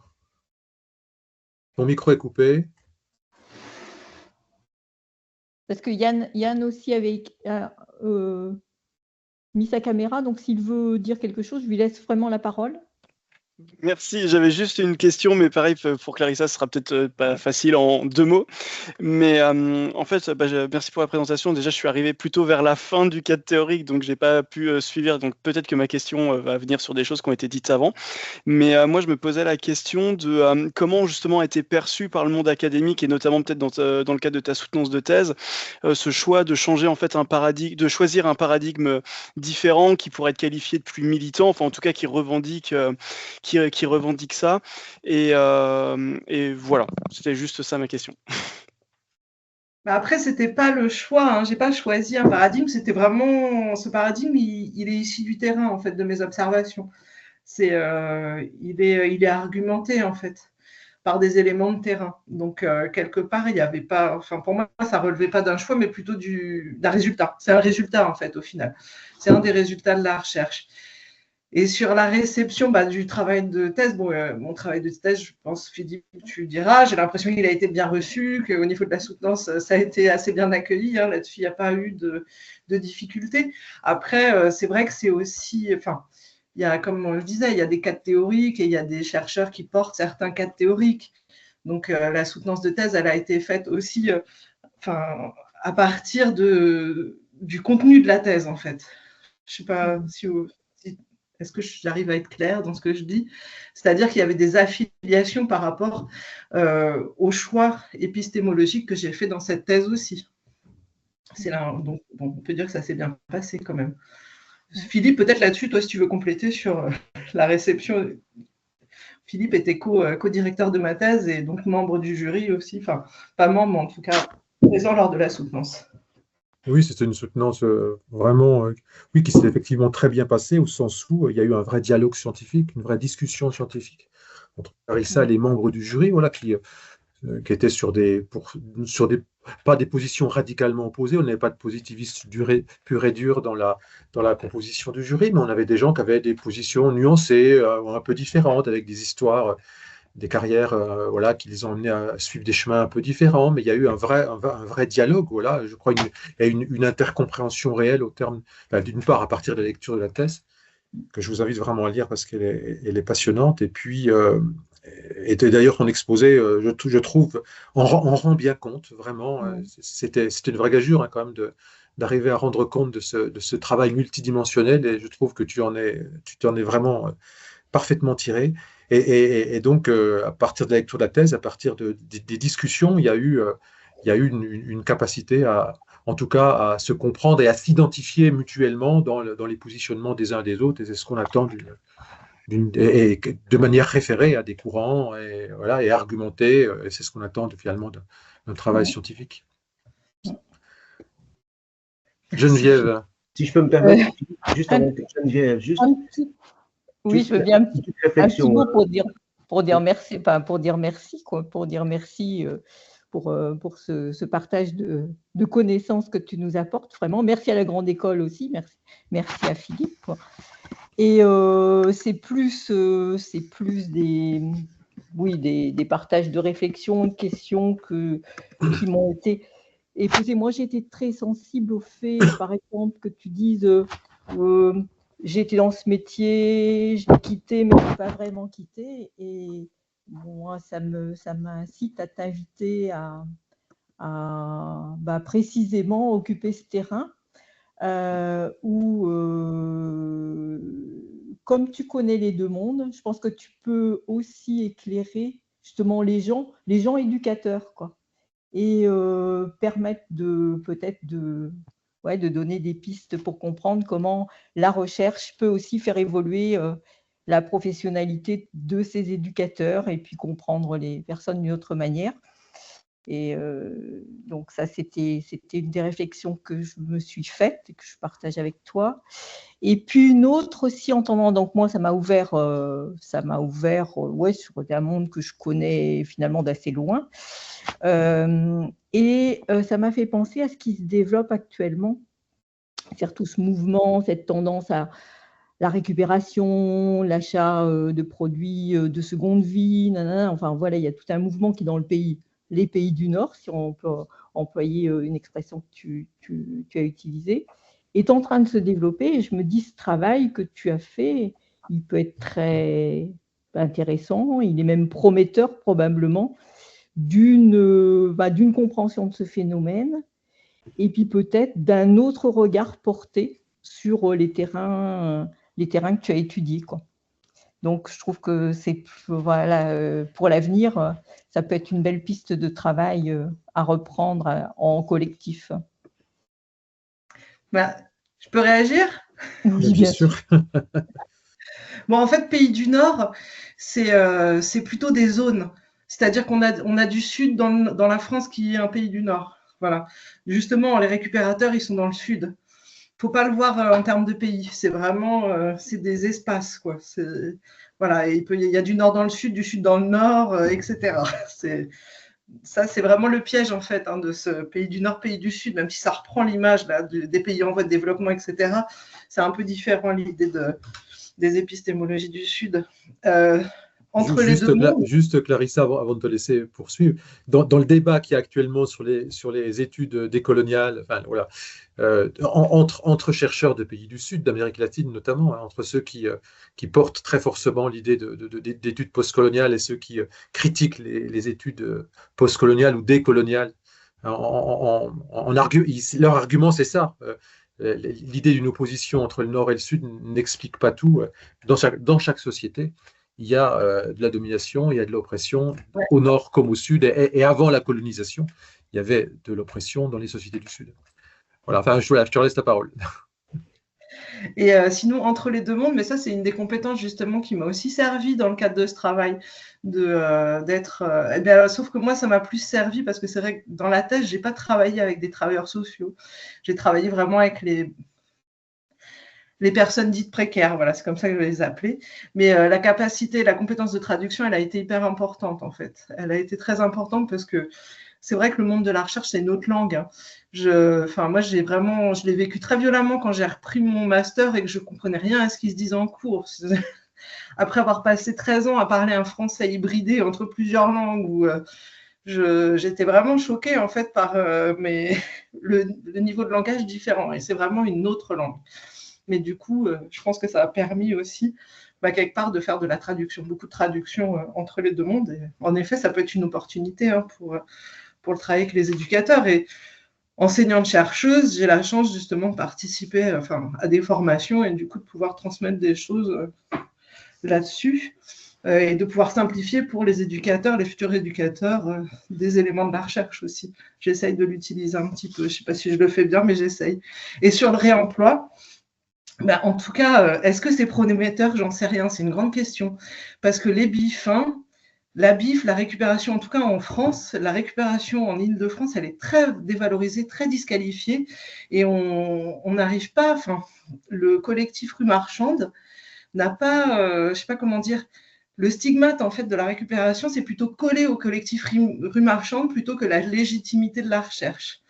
Donc, il y a vraiment ces deux mondes qui communiquent peu ensemble. Il y a le monde de la récupération, des associations, des ressourceries, qui est un peu élitiste. Mais la récupération populaire, les bifins, les récupérateurs de rue qui vont vraiment dans les poubelles, qui mettent les mains dans les poubelles, eux, ils ont du mal, en tout cas en France, à se saisir de cette opportunité. Ils sont pas très audibles. Donc, je ne suis pas sûre. On va voir. Mais c'est vrai que normalement, ça devrait être une opportunité.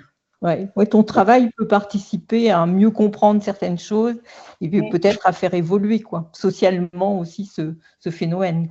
Et après, moi, j'étais très intéressée par ce qui a été échangé là, sur les recherches participatives et je me dis, ce qui s'est passé cet après-midi là, est une belle ressource pour le PRT6 du CREAD et autres, mais au moins ça. Un programme transversal du CREAD, justement consacré aux recherches participatives. Le CREAD, donc, pour les gens qui n'ont pas bien repéré, le laboratoire de sciences de l'éducation et de la formation de l'Université Rennes 2 et de l'Université de Bretagne occidentale, que tu as dirigé jusqu'à très récemment, co-dirigé très récemment, Geneviève. Sur dans la suite juste de ce qui vient d'être dit, il y a un vrai travail peut-être à poursuivre, Clarissa, sur la manière dont finalement l'économie populaire que tu arrives bien à décrire, à analyser, peut apparaître comme un analyseur du travail social, notamment en France. les rapports des institutions de travail social et des praticiens du travail social à l'économie populaire et à ces acteurs dit quelque chose du travail social, de ses ambivalences, de ses tensions entre accompagnement, promotion, et puis garantie de la loi, des institutions, enfin, et comment tout ce qui se joue, il y a vraiment quelque chose à faire pour en tirer une analyse à transmettre aux travailleurs sociaux, aux écoles de formation en travail social, pour comprendre en quoi ce qu'il en est de leur rôle et en quoi leur rôle est en tension entre des logiques parfois très paradoxales et voire contradictoires. Yazid, tu avais souhaité dire un mot, c'est toujours le cas, et on pourrait peut-être te donner la parole et puis redonner la parole à Clarissa et terminer là-dessus. Attends, il faut que je retrouve ce que je voulais dire à la suite de ce que Geneviève avait dit tout à l'heure, mon Didou. Attends. Je me demandais si... Je suis plus sur la partie Brésil, là, hein, parce que j'ai des étudiants sur Bruxelles qui me reviennent avec toutes les perspectives de Paulo Freire et de la pédagogie d'opprimé, etc., et du pouvoir d'agir également, mais surtout de cette perspective-là. Je me demandais, tiens, est-ce qu'il n'y a pas une culture, finalement, de l'autodétermination, je vais dire ça comme cela, parce que dans ce que tu expliquais tout à l'heure avec ton public au Brésil, la dame qui t'a dit est-ce que vous êtes une MST, j'ai compris maintenant ce que c'est qu'MST. Hein. Donc, rappelle-le-moi, c'est Mouvement des Sans-Terres. Mouvement des Sans-Terres. Elle m'a demandé si j'étais une sans-terre. Le mouvement social s'appelle le Mouvement des travailleurs ruraux sans-terre, mais ils se disent sans-terre. Moi, je suis un sans-terre, toi, tu es un sans-terre. C'est comme ça qu'ils parlent. Est-ce que tu es une sans-terre, Clarissa? Et bon, tu as répondu non, je ne suis pas une sans-terre, mais je trouvais intéressant qu'elle te pose la question parce que ce mouvement qui se met en chantier, il est dans une perspective d'autodétermination de soi par rapport à une réalité contextuelle vécue. Et je les sens très fort ancrés dans une perspective qui est celle des éducateurs spécialisés, des travailleurs sociaux, d'une posture de chercheur en action. Et ça me semble un petit peu naturel finalement, ou peut-être logique, que toi, tu es soutenu justement, comme disait tout à l'heure Marianne, tu as donné la possibilité à ce public de disposer et d'être dépositaire d'une démarche de recherche-action collaborative, ou en tout cas qui a la possibilité de pouvoir atteindre une cible essentielle pour soi. Je ne sais pas si je suis clair dans ma réflexion. Mais c'est à la suite de ce que disait Geneviève tout à l'heure, je me dis finalement, ce n'est pas un hasard. Est-ce qu'il y a une culture au Brésil de cette capacité à pouvoir développer son autodétermination? Je pense que Paulo Freire, il l'a vraiment fait à l'époque. Il a vraiment insufflé cette culture-là auprès du peuple brésilien. En même temps, je ne sais pas si ça a perdu. Et je sens qu'il y a une différence entre l'Europe et justement l'Amérique du Sud. Si ça perdure.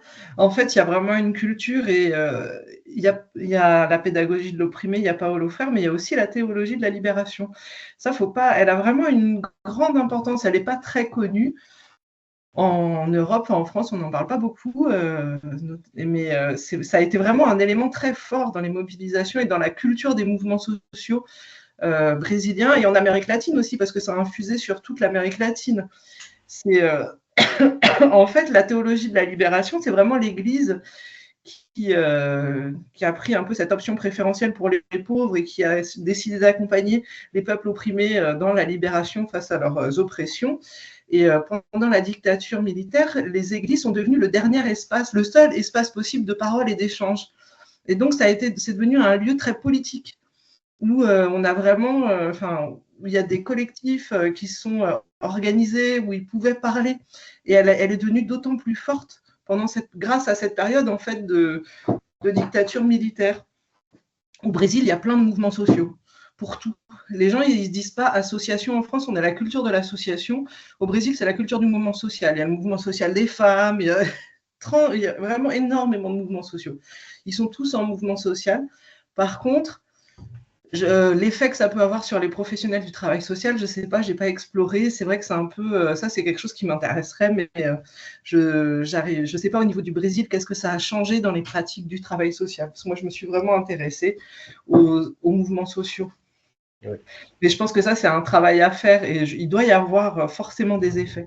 Et c'est vrai que, par exemple, le mouvement des Sans-Terre, aujourd'hui, libère, en fait, forme certains de ses membres au travail social. Et ils ont ces références de Paolo Freire, enfin, en tout cas, cette référence de Paolo Freire, elle y est. Voilà, donc il y a bien une culture, je confirme, forte. Bien, je vous propose qu'on en arrête aujourd'hui sur cette séance vraiment passionnante qui nous a fait voilà, découvrir sans doute autrement, en tout cas, des réalités dont on entend parler par les médias, qu'on peut creuser effectivement dans certaines villes. Donc merci beaucoup Clarissa pour ton intervention. Merci Marianne pour la discussion. Merci à toutes et tous pour vos interventions, votre participation à l'échange.